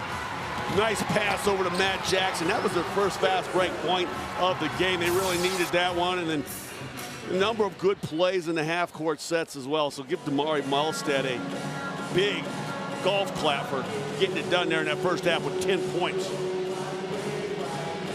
Milstead, Carlos Johnson with 24 points in the game. And remember, Aquaman, the Western Athletic Conference leading scorer, he didn't really get off the launch pad in that first half. He had a couple fouls and sat a good portion of the end of that first half. So you know number 0 is going to look to come out in this second half and make up for some lost time. Lopes better dial in, fight him in transition, fight, and don't assume that he won't shoot the ball a good 3-4 feet behind that arc. Lopes fans remain on their feet. We're underway. Look at Davis. What a half he had. In my opinion, he had the best first half. 14 and 9. Quick ball movement in the corner and draining it. Jeremy Smith on a well-executed play. That surely was. This is a well-coached bunch here. We talked about their transition from D1 to D2. One of the best transitions in the history of college athletics and basketball as far as #1s against D1 opponents. Michael Finke doesn't go. Put back does Carlos Johnson. Well, taking right off where he left off and scoring that ball. Step back, Smith looking for the opposite side. Look who got the rebound after he hit the deck. Johnson. Freyer leaves for Milstead. Far side, eyed by Aqua.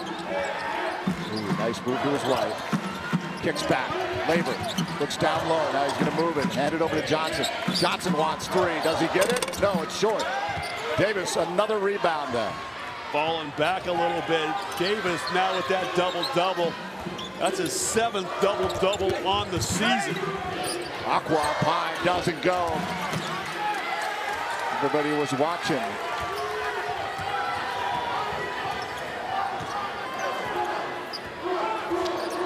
Milstead, near side Johnson. Trying to find Labor up over the top. Labor, Davis on him. Back out to Michael Finke. Hands it off to Frayer. 7 on the shot clock. Better move. Johnson does. Kicks out. Charge. Yeah, CJ, he tried to stop his momentum going to that basket. And it was just enough contact where the the defender could fly. Look, he tried to come to a 2-point stop and make that pass over to Finke. We talked about it. Sometimes these officials, they've been calling that block charge call and giving the benefit of the doubt to the defender for giving up their body. So they're making a lot of charge calls. 3 fouls down on Johnson. He can't ill afford to get another one here quickly in this opening second half. Coaching staffs of Lopes opponents are scouting them out for sure. Knowing their tendencies, knowing that Carlos loves to drive into the paint. Knocked out by the Lopes. Lancers will inbound with 12 on the shot clock. Aqua. Trying to move on Milstead. Left. Charge on Aqua. Aqua's got 3. Aqua's got 3. Johnson's got 3. That wasn't a whole lot there, but you're going to get defenders in position now, and you get into their chest, they're going to make that call. You have to adjust your game knowing that the officials have locked into that. Seems a little tight call there. Too tight. Yeah.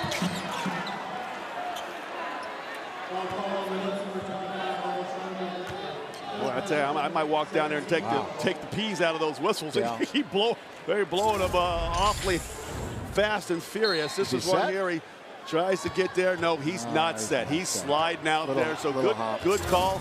3rd now on Labor. Kick bout, having plenty of time. Good. Oh, wow. They've come out of this locker room full steam ahead. A couple triples, and which was a sizable 9-point lead, now down to 5. Frayer. With another charge call underneath on Milstead. Driving in, getting in contact. Those officials could get together here maybe the next time out and say, this is maybe a little too much. Where is he? Let's see if he gets outside that restrict area. Toes are up outside that line, but their heels were hanging over him, so I think they're going to say that he was technically in the verticality inside that restricted area. And get the ball back to the Lopes. This is where the Lopes are really good. I've always been so impressed on this Marley coach team that they work so hard on their BOBs and their SOBs, the sideline out of bounds and the baseline out of bounds plays. They execute very well. They lead to either buckets or really high percentage shots. Officials review. Oh, they're checking to see how they're going to go to the monitor and check and see whether or not that defender was in or out of that restricted area. Didn't take very long. Gotta like that. Keep it moving. High tomorrow of 44, low of 31. If you're during this timeout, we thought we'd give you a local weather update. Weatherman, I like it. There you go. Do it all, baby. This weather's too cold for me. I am not digging it. I like a couple rainy days, but this is too much. Oh, Michael Finke! Well, there we go. Right on cue. I called that one. You did? Yeah, baseline out of bounds plays. They get some shots. They get some good looks. And Finke buried that out to execution. One pass and drained it. Got a little tip on it, but Parag. Yeah, got loose down low. No one came over out of the corners. They don't like to leave those three-point shooters, but you got to hedge. You can't let a guy catch the ball point blank at the basket. Lopes lead is 5. Milstead. Labor, long three. Nice box out by Davis. He is doing a job on the glass. Davis quickly heading for three. That's short. Rebound though. Paraga trying to work on Finke. No, nothing there though. Yeah, but the offensive board and smart play. Tried to probe inside on Finke. Realized he didn't have the skill to try to best him, so he throws it back outside. Reset the defense. Chance to cut it to 2 or 3 here. We'll hit Finke with it. Somehow got it back. Davis for 3. Not there. Oh, Parag! Offensive boards, offensive boards last 10 minutes of this game have been really on a spotlight here. Coach Marley mentioned the fact that Davis got a couple and now Parag with a couple, keeping that extra possessions alive. Oh my goodness. Clown car was going to come out of the tunnel there in a minute. Johnson. Charge. That's 4 on Johnson. Parag comes over. Was it Parag that came over and took that charge? Timeout on the floor. 15:39 to go. Second half. 3-point lead now. Narrowed by the Lancers. With the Lopes up. Let's set it down to Kate Longworth. All right, thank you guys. I'm joined by Hannah Town from the beach volleyball team. And the season just about ready to get started. What are you anticipating for the year ahead?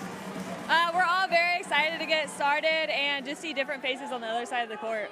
And first things first, how different is the beach game from indoor? It's a lot different. Indoor is all about power, and beach is like playing chess. It's all about outsmarting the other team. And the beach game has really become global. Many might think that those in California are the ones with the interest, but now it has such a global interest. You grew up in the Midwest. You're obviously playing the game. What was the draw to this sport for you? And why do you think it is so popular with so many? Honestly, just the atmosphere of it. Being on the beach, being next to the ocean some places, and just I feel like the coaches are different too, just the whole aspect of it. Tough schedule ahead. You're going up against 14 teams that are ranked. Why is it important to battle these teams? How does it help your squad? It helps us a lot battling teams that are ranked above us. We're the underdog, so there's only up. We can only go up at this point. And this weekend, you guys open play, and on Saturday, you'll be facing off against ASU. What is the team anticipating going head-to-head with the Sun Devils? It's awesome that we can be the first sport to go against them and play against them, but we're going to treat them like anyone else. And then overall, what's the goal for the team this season and some of your personal goals? For the team, just to have fun and have a good time, smile. All right, well, we wish you the best of luck, and we're hoping for some sunny skies out there tomorrow. And for the best crowd tune out for Saturday, you can also catch that live stream of the ASU Lopes Showdown in beach volleyball. In action again Saturday. Get it all underway tomorrow. Saturday against ASU. Wow, the Lancers who came out on fire here. They're now out rebounding Lopes 23-20. Yeah, they're out shooting them here. They got 8 shots, 8 field goal attempts. They're knocked down 4. They're shooting 50% here to start this second half, and 2 of those have been 3-point. Oh man, look at that! Right out of the timeout, a beautiful pass to Parag, and nobody home. Yeah, that's got to drive you crazy if you're Coach Marley. Yeah, sleepwalking here the first 5 minutes, a 6-0 run. Lopes got to do a better job of not giving up the easy buckets. Stay between your man and the ball. Labor working on Parag. Travel.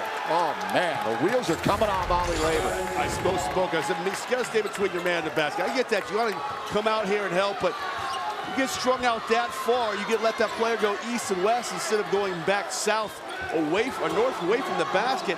Bad things happen to you. And a beautiful left swing pass. 4 turnovers the last 4 minutes. Parag has the last 6 points. Short. Drexel with the rebound. Lopes up by 1. After leading by 9 at the half. Finke, Frayer looks for 3. Thank you! They were 0 for 3 from behind the arc until Frayer knocks that one down. And they needed that one. 1 of 4 here now in the second half from behind the arc. They pushed it back up to a 2-possession lead. They got to figure out a way to string some stop together down in here in this end. Heading. Steps back. Smith. Drexel looks to do a crossover, lost it. Lancers will inbound. 10 on the shot clock.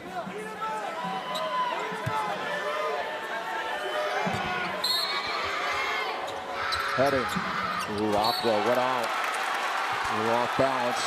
See, that's the difference I'm talking about between GCU's baseline out of bounds play and some other teams. It's not always easy to execute a baseline out of bounds play. There's not a whole lot of room to work with, especially when you kind of get over in that mid-corner area, led to a turnover. Laver for three. Yes! Wow. First Frere, now Laver. A couple of these starters filling it up to behind the arc. Lopes push it back to a 7-point lead.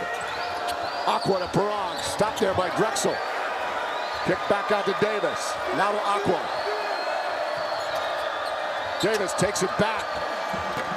Too heavy on the three. Frere up high, and Perron's going to be called for the foul. Oh, good job there. I mean, if Davis is going to beat you from behind the arc, you're going to go ahead and let him live with that shot. But where you don't want him down on that offensive glass for sure. So nice job rotating out, challenging the shot, but making sure that he wasn't going to put the ball on the floor. Look at that one. That's a little pick and pop.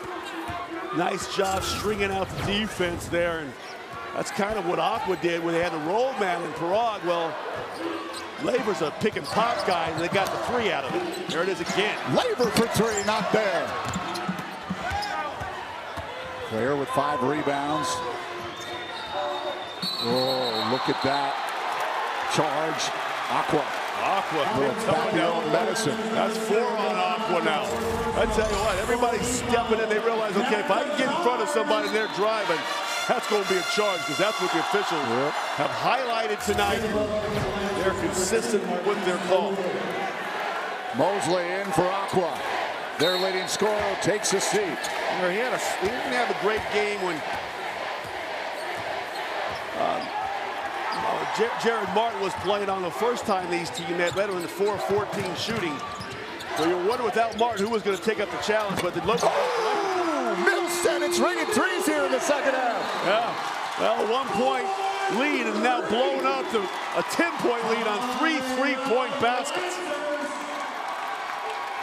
Ooh, Croy coming out, really identifying one official. And another official has to walk him back to the bench area, but he pointed at the one official.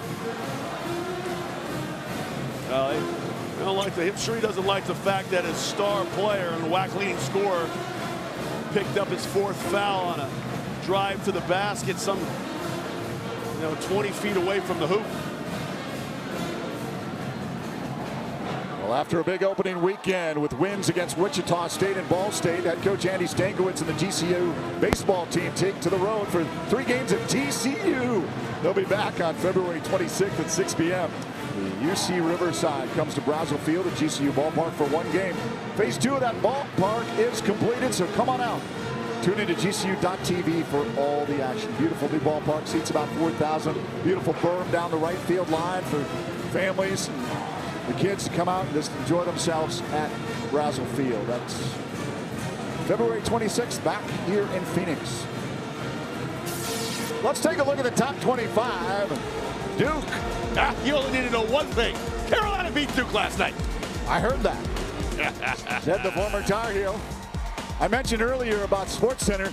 Scott Williams was highlighted on SportsCenter last night after the win, 1989. Scott Williams put in 22 points at Cameron Indoor in a North Carolina victory. Yeah, here we are Duke again. was ranked #1, and we were down. We were 13th that year, so no one gave us a snowball's chance, and you know where. And we went in there and shocked the world. They had the Player of the Year, Danny Ferry, and Christian Leitner was on that squad. So, yeah, we shocked the world. I was on fire, as they say. You were on fire. Dick Vitale called me a PTPer in that. Oh, you got a Dick Vitale PTP? Yes, I did. I still got the VHS tape to prove it. Whoa. That's hard to believe that's 30 years ago. Where did the time go? Wasn't that? No way. How could it be?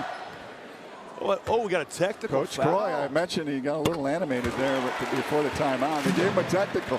They're not going to monkey around. So much chatter.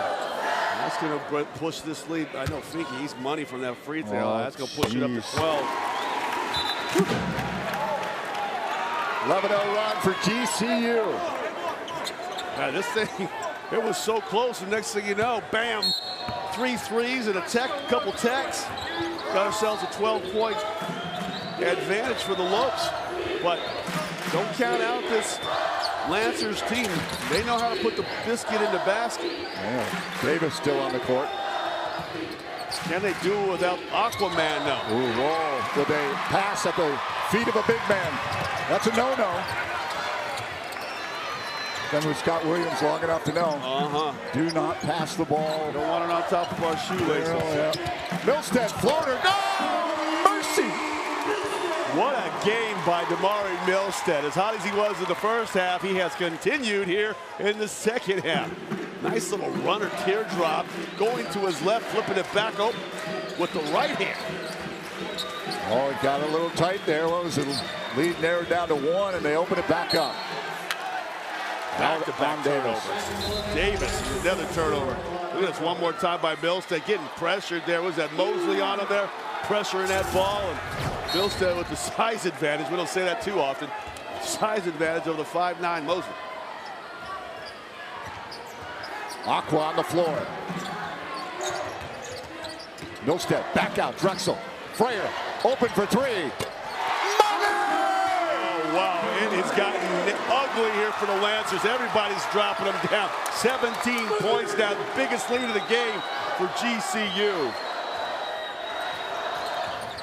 Aqua steps back, he wants the 3. Short, rebound, oh, it falls back into the hands of Mike Hannon off the window and in. Yeah, a couple of GCU players are kind of battling for that ball, and sometimes you can't get fit 3 hands on that basketball, and it's squirted loose.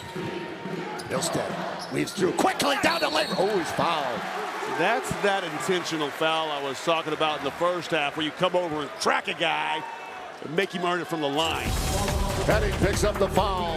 The Lopes on top, 61-46, 11:19 to go. We'll be right back.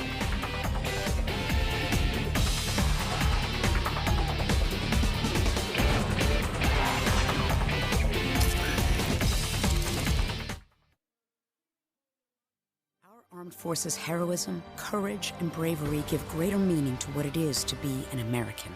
Grand Canyon University honors you and pays tribute to you and your family. As a community, GCU celebrates your service, your sacrifice, and your commitment. God bless all the brave men and women who put our country first. We want to do the same for you. GCU puts you first with its flexible and convenient online degree programs. We salute you and thank you for your service.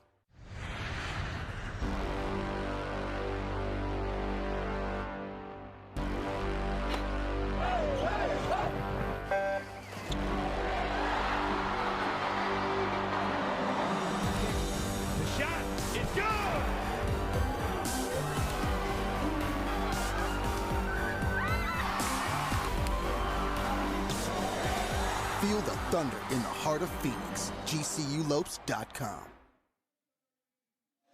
Tonight's GCU men's basketball game on your view and GCU.TV is brought to you by Dignity Health. Hello, human kindness. By Sanderson Ford. The best play on a new Ford is at Sanderson Ford. And by BSN Sports, the largest provider of team sports equipment and apparel in the country. Barry Buttel, Scott Williams, Kate Longworth, here from Phoenix. An electrolope night here. Handed out visors. I'm not a visor guy. I don't. My head just doesn't work for a visor. Those are some different types of visor too. They look like the ones the old card dealers or something used to wear back in the day. Huh? Card dealers, yeah. I don't know. Like black or something. Okay. Have I got that right? I think so. What a different look. Well, garter on their sleeve kind of thing. Yeah. I don't know if we'll ever see the sun. I don't know if you need a visor. Oh, come on. It's only been a couple of days. Are you kidding me? Getting depressed. There's tons of snow up in Flagstaff and up north. People are coming down. Spring training's right around the corner. The temps are going to be back up into the 70s next week. Don't worry. I saw 8 guys at breakfast today. They looked like they wanted to go play golf, but they got rained out. Oh, man, were they crying? Oh, yeah, you know they'd come down from the Midwest, hoping they were going to come down to Scottsdale and hit the course and tear it up and drink some cold beers and smoke some stogies. And they were sitting at the first watch having pancakes and eggs. That's what they do back home. I'm sure they found something else to do. I would anticipate that would be the case. Lopes 7-11 from the field this half, 4 of 8 from the arc. Laver. Money back-to-back from the line. Kind of similar to the first game they had out there in California. It was tight in the first half, and then the Lopes opened up with a big second half and kind of stole the game. Ooh, Drexel, hustle. Possession arrow, GCU. He's a feisty little guy. He's not afraid to jump down there and skin his elbow and get a knee burn. I like that there. It is 100% effort out of this kid. He's so happy to be part of this GCU family. Look at that. Just dives right into Agua. Good. Like a pit bull on a T-bone. Milstead to Drexel. He's got the clean cut. Finke. Way over to Milstead. Moves right. Stops. Laver. Frayer open. Pops the 3. Not there. Finke. Oh, he went over the top, didn't he? Yeah, they say he did. I'm not sure he did, but he's not arguing his case. So trotting back on defense. But I like the fact that you had 2 Lopes there trying to work that weak side board. Long shots produce long rebounds. If you can get yourself to the other side of that basket, you had a better chance of trying to get that rebound. Tyrone. Yeah. Looking into Davis. Kicks back out. 3 attempt. Not there. Nobody but GCU there. And Frayer picks off the easy rebound. Yeah, Frayer went up high for that one. Now give Frayer 6 boards in this game. Milstead. Takes it. Throws it back to Finke for 3. Not there. Oh, Laver off the glass and in. Well, it was Drexel that kept that ball alive. He came flying out of the corner, and the left hand kept it up on the glass for big Oscar Laver to keep it. I love the way he got that ball and kept it up with 2 hands and didn't bring it back down when the little guys can strip it away. GCU got all the momentum in this one right now, and Lancers may be getting blown out in the second half. 20-2 run. Wow. It's like fatigue setting in a bit. Aqua on the floor with 4 personal fouls. Back out, open look, Michael Finke. Not there. Laver muscling underneath. Draws the foul. Mike Hen called. Well, what a good job on the glass. I was a little worried about some of the offensive rebounds that the Lancers were getting, especially Davis and Zach Barag, but now it's been Laver getting on the offensive glass with Finke helping him out. Matt Jackson in for Michael Finke.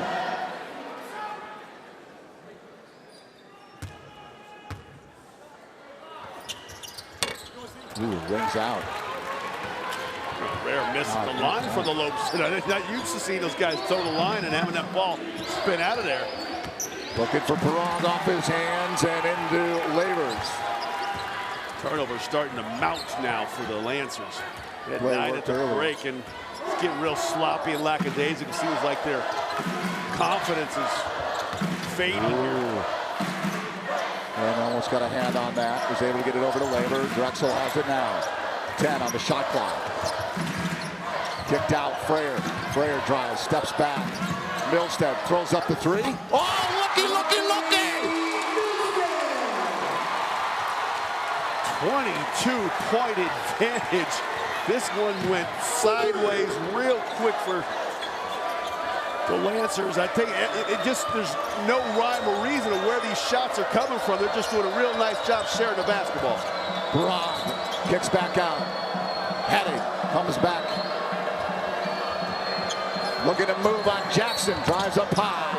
Ooh, Jackson's going to be called.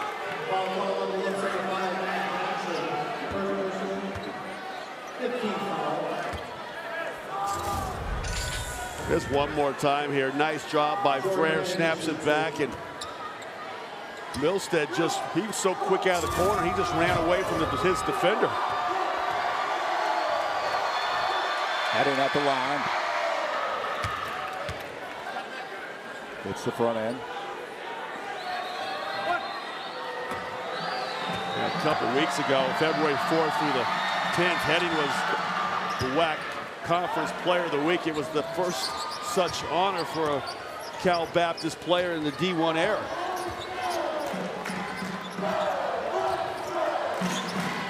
Mentioned off the top, Lancers, first year at D1, playing well. Frere.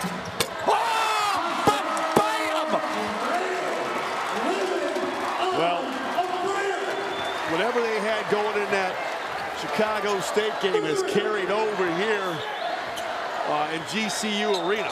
Everybody knocking it down from behind the arc. Oh, Frere says not in my house. Somehow.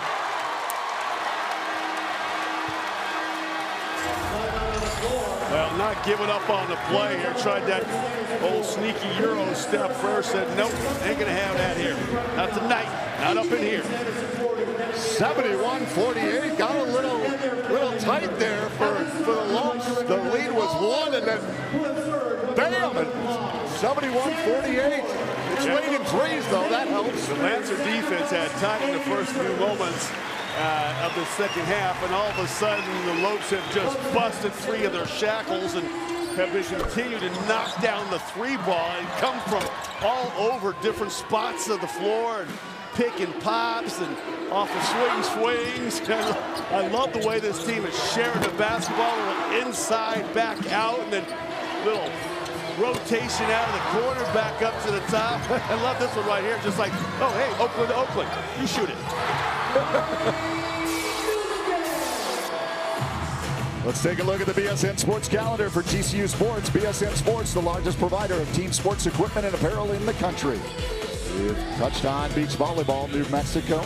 Softball underway, Michigan State. Look at some of these opponents. GCU Invitational, women's golf out at the GCU Golf Course. Have you been out there? It's beautiful out there. Oh, it's beautiful, brand new clubhouse. Stop on by, have some lunch. Hit the driving range, play 18. UC Riverside here on the 26th at Brazel Field at GCU Ballpark. Eastern New Mexico here on Wednesday night at GCU Arena against the GCU Lopes basketball team. UCLA, men's volleyball. Utah Valley for women's basketball. Men's tennis will be taking on Liberty here on the at the GCU tennis facility. And then men's golf has their GCU Invitational March 15th through the 16th. Good stuff happening. Let's send it over to Kate Longworth. All right, guys, well, that's the landscape across campus here, but let's take a look at the WAC standings when it comes to men's college basketball. New Mexico State, that foe right there at the top of the leaderboard with 11-1. They have overall record right now, they have 22-4 overall.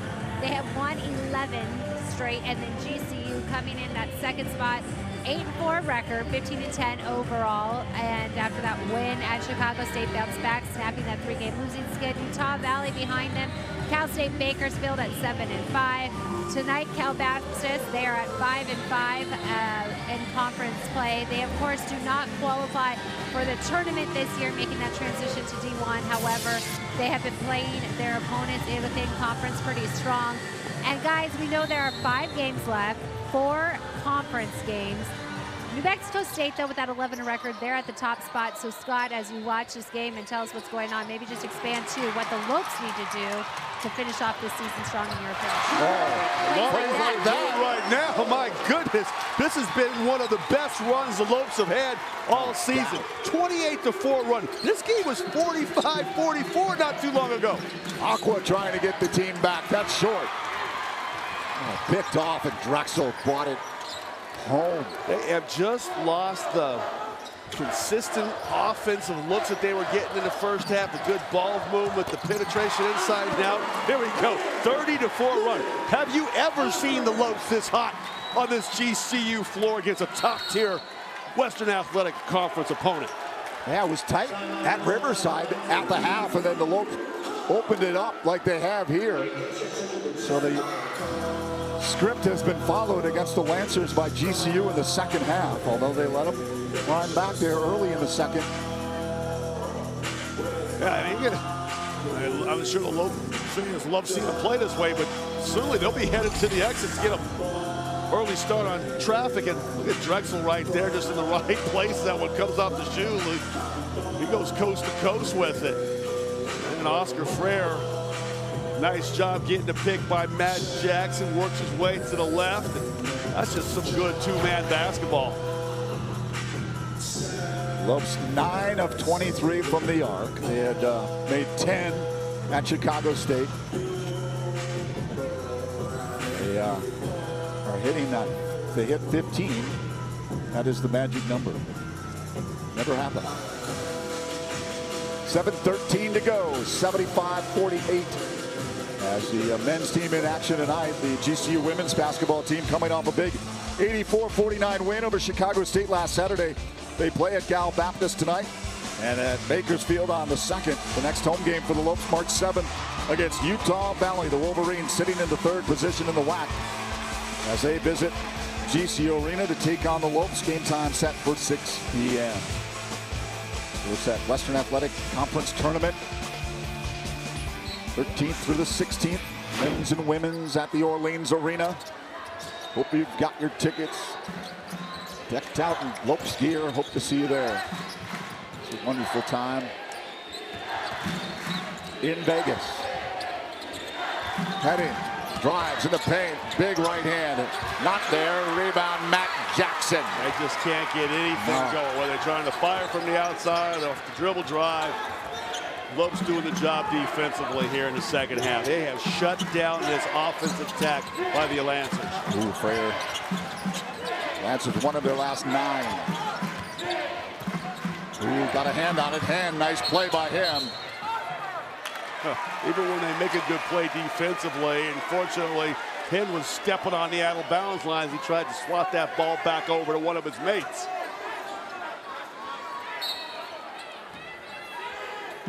Man, this Lancer team must have been amped up to play New Mexico State earlier this season. Tip on Jackson's attempt. The Lancers knocking off the Aggies at home. And the Aggies have been unstoppable. Heading. Hoop and a harm. Nice job by Heading. Realized his team's struggling. Had to try to go inside for get some contact, trying to get to the foul line. He absolutely got both contact, bucket, and going to the foul line. One bright spot here and a lot of darkness and pain offensively for CBU.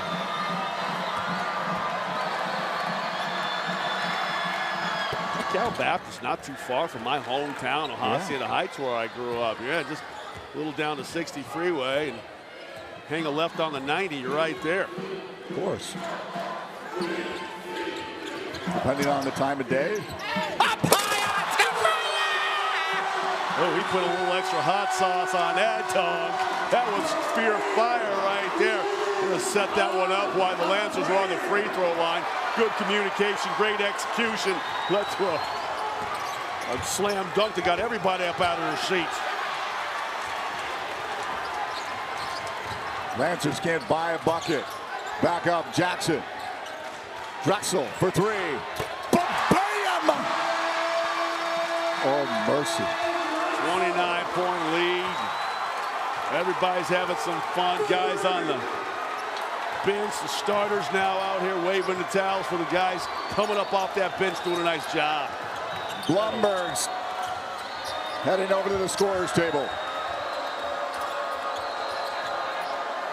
Mosley steps back. Oh, almost got that picked off. We're on. Nice feed back to Mosley. Picked off by Drexel. That's where the 5'9" Mosley had a real disadvantage trying to go inside. Gets the taller Drexel. All he had to do was stay with hands held high. Doesn't go for Tim Finke, just inside the arc. 4:40 to go. Lopes trying to solidify that second spot in the conference. Smith, long distance. Not there. Rebound. Tim Finke leaves for Drexel. Rafe Curtis, who will also make his way over to the scorer's table.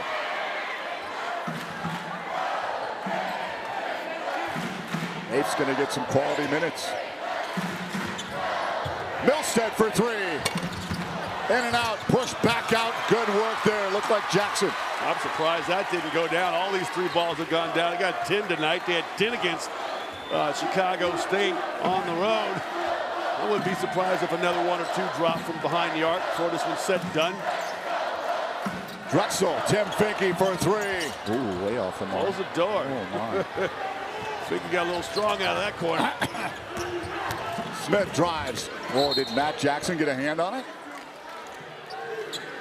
I thought Max Jackson came over and got a clear look at blocking that shot, but the referee saw it different down there.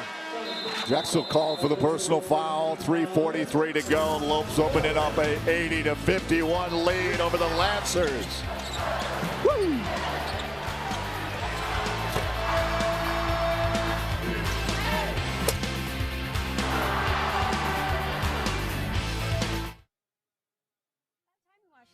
Getting ready to trade it in. What are you doing? Just a little shopping. Wait, a new truck. Don't you think I should be involved? Of course. We'll head over to Sanderson Ford as soon as I'm done. I don't have time today. Hope we're going with 4 doors this time. Ooh, of course. I know exactly what I want. I mean, we want. A lightning blue Ford F-150 Super Crew with EcoBoost. All done. Shop from home, buy from home, we deliver. From the dealer you can trust, Sanderson Ford. There's an exciting destination for food, fun, and golf in the heart of Phoenix. Come to the GCU Hotel and Canyon 49 Grill, where our hospitality management students gain real-world experience and deliver unmatched service. Enjoy beautiful amenities like a resort-style pool, full-service fitness center, championship golf course, and coffee shop GCBC.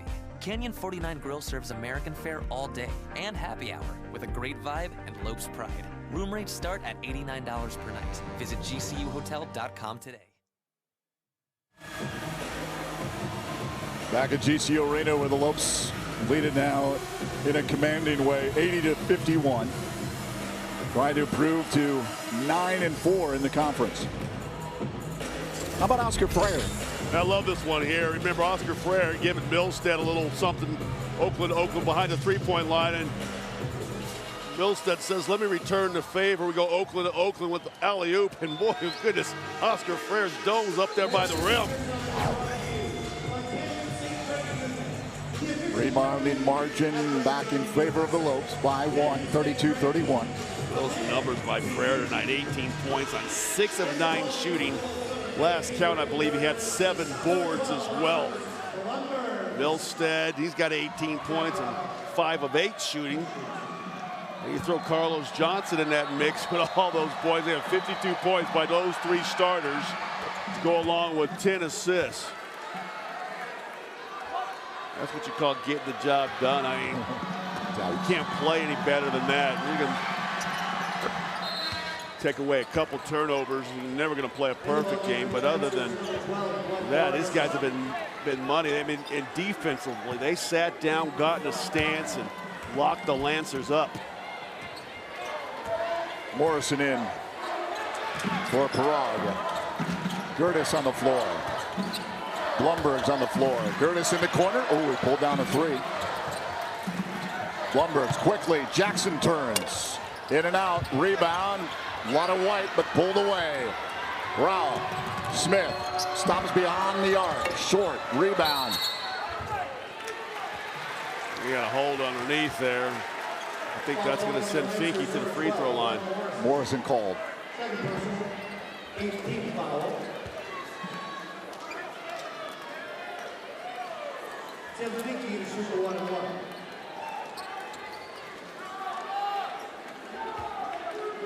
Tim Finke at the line.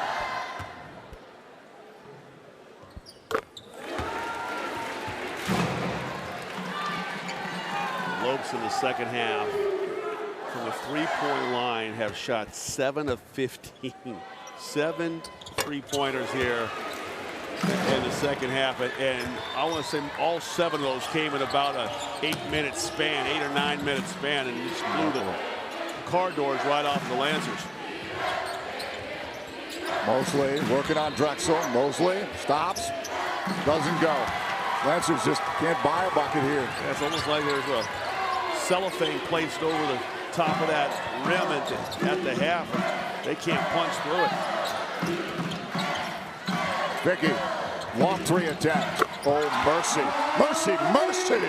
Well, Finke, remember he shot that air ball out of the corner? Yeah, I remember He gets a chance to go to the free throw line. He makes a couple free throws, sees that ball go through the basket. Next time he gets it, he knocks down his next 3 attempts. It's just uncanny how in basketball, just visualize that ball go through the hoop and help you find your next field goal. Morrison, that doesn't go. Drexel brings it up.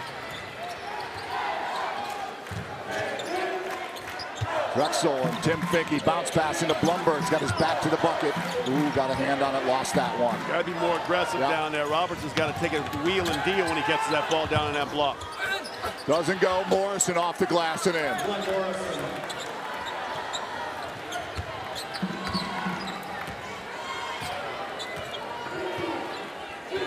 Under 2 minutes to go.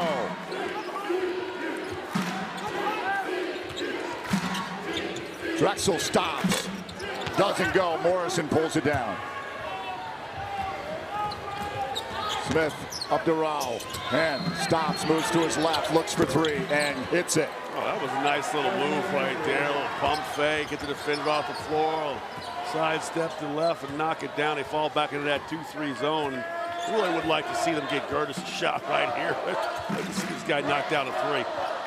Hit a 3 at Chicago. Oh, right! Gertis! Scott Williams called it. They're right on time. I watched the kid in practice. He knocks him down all the time. It's good to see him get an opportunity to do it here in front of some of his fellow students. 1 minute remaining in this decisive GCU victory. Slowing it down.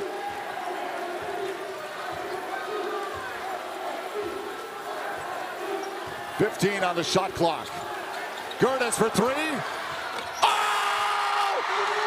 My goodness, Ray Gertis! Happy for that young man. He puts in the time, and he's a big favorite amongst his teammates. You can see the Lopes bench waving towels and on their feet, cheering on Rafe. Smith. Mosley. 20 seconds remaining. Drives Mosley.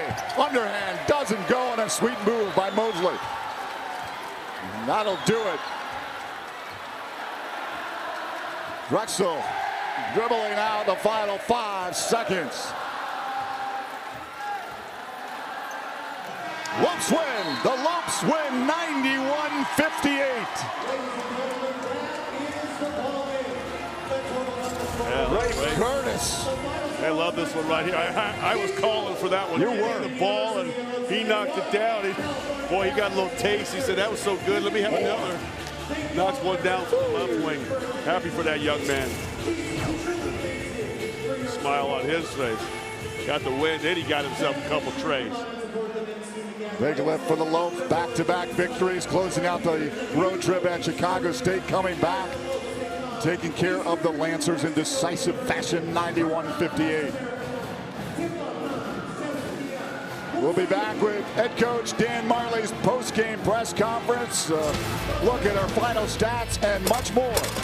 Once again, the Lopes win 91-58 over California Baptist.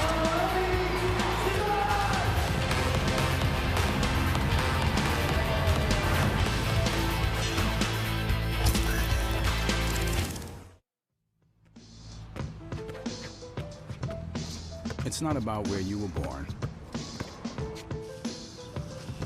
It's not about your gender or the color of your skin, or whether you're rich, poor, or in the middle. No matter what you play, if you have the skill and drive to succeed in school and in sports, we'll provide the opportunity. You use the latest technology to treat patients, but your care and compassion is timeless. And as an RN, you delight in sharing it. but there's always room to grow. Advancing your career means helping more patients and providing even more care. Grand Canyon University's online programs in nursing make it convenient for you to become the expert every patient deserves. Healthcare has made significant advancements, and GCU teaches you how to prepare for the future. By applying that knowledge, you're able to stay up to date with the latest medical technologies. And since GCU's nursing programs are online, you can access your program from anywhere, so you're always there for those most important. Find your purpose at GCU, where advanced technologies drive education. Private, Christian, affordable, nonprofit. Visit gcu.edu/online. 91-58 GCU over California Baptist here at GCU Arena in Phoenix, Arizona. Lopes improve to 9-4 in the conference, trying to lock themselves into that second spot in the Western Athletic Conference. Barry and Scott back with you. Kate will be along in just a moment as we will join the post-game press conference for head coach Dan Marley. What a big second half for the Lopes, man. They opened it up. Smash caked them. I mean, you go for 50 points in the second half. But that's just a huge number. I wanted to see them get around the, that 80-point range, but they locked down defensively. They got out in transition. They knocked down three-pointers in that second half. Everybody had a great job. I mean, I don't know where you go for player of the game. You can go all over the place. You can go with Carlos Johnson. You can go with Milstead. I think Finke and Laver did a great job. Gertis, you could go with Gertis knocking down a couple threes there at the end of the game. Canyon State Credit Union player of the game goes to Oscar Freire. Big 18 points in the game. Yeah, and I give it to Oscar Freire because, one, he was 4 of 6 from behind the arc. He didn't force anything on the floor, and he had the best dunk of the night as well as Milstead found him on an alley-oop that he put a little extra mustard on and slammed it home with some force. But he was good and got on that glass. Talk about the 7 boards he had, and that's the one that earned him the player of the game, in my opinion. 7 rebounds as well. 4 of 6 from the arc, 6 of 9 from the field. Big 18 points. Great to see Oscar Freire. Hopefully this will kickstart him as the Lopes have now back-to-back victories. Things are happening here. They definitely opened it up from the arc in that second half. Got a little tight. It was only a 1-point lead. They led by 9 at the half. Yeah, and then they went on that 30-4 run, and that was it. Turn off the lights. Last person out, lock the door. Michael Finke, certainly you mentioned he played really well. Ollie Laver coming back. He had his difficulties here tonight, but he had been turning it up on the tail end of the road trip as well. Yeah, I think these two are really starting to play well together. They do a very good job, high-low passing, interior passing, looking for one another. They pick and pop, and they don't force their shots, but they're aggressive. Let's send it downstairs. Kate Longworth is with Lopes insider Paul Cora. All right, thank you guys. Well, Paul, you were with the team as they rebounded in a big way at Chicago State. But what does tonight's victory say about the Lopes as they finish off strong down the stretch? At least that's what they're hoping to do. Yeah, much more meaningful this one. Quality opponent, one of the top offenses in the conference, and they really shut them down during that second half. I thought the job that Damari Milstead did on Milana Aqua was really exemplary. The guy went 3 of 10 with 8 turnovers. Last time it was more of a gang effort. This time it was a lot more one-on-one. Here's Dan. Yeah, we'll see what Dan Marley has to say about this one. All right. Great game for us. I thought, obviously, in that second half, after a slow start, 30-4 run, really proud of the guys. 21 assists on 30 field goals, moving the ball, sharing it, attacking. I thought Damari was really good. Oscar, everybody, Carlos at the beginning. Just overall, really good game. So proud of the guys. They're happy. This time of year, that's what you want. You want them playing hard, having fun. Hopefully we can continue to do this. But that was a great performance by everybody on the team. What was, I mean, it was strong first half, but then second half to really turn it on. What did you see being the key to that run? Just being aggressive offensively, attacking. I thought Damari did a good job of attacking, spreading the floor. And then just moving the ball. Open guy got the shot, shooting it with confidence. I think this is the second game now. We've had 13 threes. So that's a really positive thing for us. As I said, we've been I thought, a good shooting team all year long in our practice facility. So hopefully that can continue. Our guys have some confidence. It's great to see Oscar play that way. Carlos, the way he did it in the first half. And then I thought Damari's overall game was very strong. When he plays like that, with that focus and gets everybody involved, we're pretty good. Aqua's leading the conference in scoring, but both games you guys have been able to contain him different ways. Yeah, we tried to blitz him again, keep him off of rhythm, and then he hurt us early in that second half. We weren't communicating defensively, leaving the basket too early, so we just went to a hard yellow, which is kind of stay with him and not let him get good looks. But Damari rose to the challenge there. Whoever guarded him did a good job. So, yeah, we've done a pretty good job on him. He's a good player. When they pressure you, they got within one. Is that where the home pride kind of comes in? Yeah, we had a timeout, and we were getting beat on the boards, which is very disappointing. As I told them that, we have to be a good rebounding team, and then I asked them. I said, "Is this the team we're going to be? I mean, it's time for us to step up and start playing the way we're supposed to be." And they kind of took over from there. As I said, did a great job with Damari attacking, spreading the floor, and just making shots. Over the years, you've always talked about when you deliver a message like that, you want to see the guys themselves step it up and carry it out. So when you do have a pep talk, if you will, or a timeout like that, and you see them carry it over, what does that mean to you, especially down the stretch right now? This is the happiest I've been because I did see it in their eyes. I saw it in Damari's eyes. I saw it in Oscar's eyes. And I've been really on Damari a lot about being more vocal. And this week's probably been his best week since he's been at GCU as far as being vocal, talking to guys. He actually yelled at Carlos, which I think really scared him because everybody's afraid of Carlos. But he actually got on Carlos a little bit. So that's good. Damari's got a lead, and he's really taken that to heart. Because I said, you're not going to be a good point guard unless you start talking. So he was really good tonight. He was very vocal, and everybody was. Carlos was great. Oscar's really picked it up. I think he's started to figure out that he is one of the leaders on his team, especially since Jared's went down. That Oscar's been here. He started most of his career here. He's been involved in all this, and he's starting to figure that out too. You talked about wanting more from that revamped bench unit. Looks like Trey's confidence maybe carried over from the last game. Yeah, a little bit. Trey's just he was aggressive. Loved it when he got on the floor there and got a loose ball, taking the ball to the basket hard. So yeah, I think it's good for Trey to come off the bench and you can play him at the one and the two, especially when Damari's playing so well. So yeah, he did a great job, and he's going to be important for us. He's got to come off the bench and be able to score. Rafe Curtis, a sniper. Rafe, I always say, best shooter in the gym. And he made 2 for 2 tonight, so happy for him. He deserves it. He works hard. Everybody on that team works hard. Our scout team is pretty good, so you're happy for Rafe when he gets in and gets some shots up. It's become a pretty tight unit with how many guys you got available at this point, right? Yeah, we don't have a whole lot. So, guys makes it a little easier on me. The rotation's a little tighter. So, guys go in and play hard, but we're putting a lot on our best players' shoulders, and that's how it should be. You talk about your best players got to be your best players. So those guys understand for us to be good, they're going to have to play, and then we're going to have the support from those guys coming in on the bench. So, Rob didn't play a whole lot tonight. He'll probably have another chance sooner or later. He's got to keep his head up. Tim's got to keep battling. He's just a freshman. But as we said, Trey was good. And then Matt's going to be Matt. Matt was solid tonight, rebounding. Just very smart out there and does a great job. All right, thanks, guys.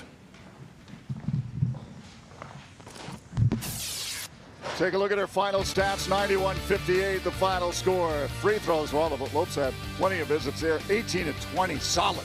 21-6, the assist margin, bench scoring, 22-14, and 8 big steals against 3 for the Lancers. Yeah, I love the defense there. I mean, that's how you get it done. You shut a team down in the second half, you get into a defensive stance, you hold a 37% shooting, and ain't nobody gonna beat you that way. Second half threes, 10 of 18 for GCU. Trey Drexler, Marley talked about him, 9 points, 7 rebounds, 5 assists. We forgot about him, and that's a monster game for a guy coming off that pine. So wonderful job by Trey. I'm glad Coach Marley showed him some love there at the press conference. Well, great time of the year to be feeling good. Everybody's happy. Hopefully starting a little bit of a roll as they close out, looking to hopefully achieve that 20-win mark. Yeah, Coach has been real smart. Practices have been a little shorter. They've been crisper. They've been clean. I think they really turned to the advantage for the Lopes in that second half. The guys were fresh. They came out with a lot of energy. They don't play again till Wednesday. Yeah. So more opportunity to get some rest. Got that momentum, getting that confidence back up after that 3-game losing streak. Everyone lit up that scoreboard, even Rafe. So it's going to be a good week of practice. Let's revisit the Sanderson Ford 3 keys. Sanderson Ford, the best play on a new Ford is at Sanderson Ford. No easy buckets. That speaks for itself. That was defense, 37% shooting, take care of the basketball. They had a couple turnovers there in the first half. I thought that were unforced, but overall, just 10 for the game. That is a fantastic number. Coach Marley and his staff will take that one. and rebound both ends of the floor. And they could have done a little bit better. I thought they had some key offensive rebounds, though, in that second half. They gave up too many offensive rebounds, so they could tighten that up a little bit in practice as well. Well, GCU men's basketball back in action next Wednesday night when the Eastern New Mexico Greyhounds from the Lone Star Conference visit GCU Arena for a non-conference matchup against GCU. Great seats still available for Military Appreciation Night, God Bless America Night. If you can't make it to the game, tune into YourView, Arizona, Cox Channel 4, also ESPN3 and GCU.TV, 6:30 p.m. for the pregame show, or on the radio with Michael Potter, Tom Kuiper on the Fanatic, 1580 AM, 99.3 FM. But that'll do it from here at GCU Arena in Phoenix, where tonight the Lopes are victorious over the Lancers from California Baptist, 91-58. Please join us again next Wednesday evening. GCU hosting Eastern New Mexico. Until then, though, for Kate Longworth, Scott Williams, and our entire crew, I'm Barry Butel, wishing you a wonderful evening.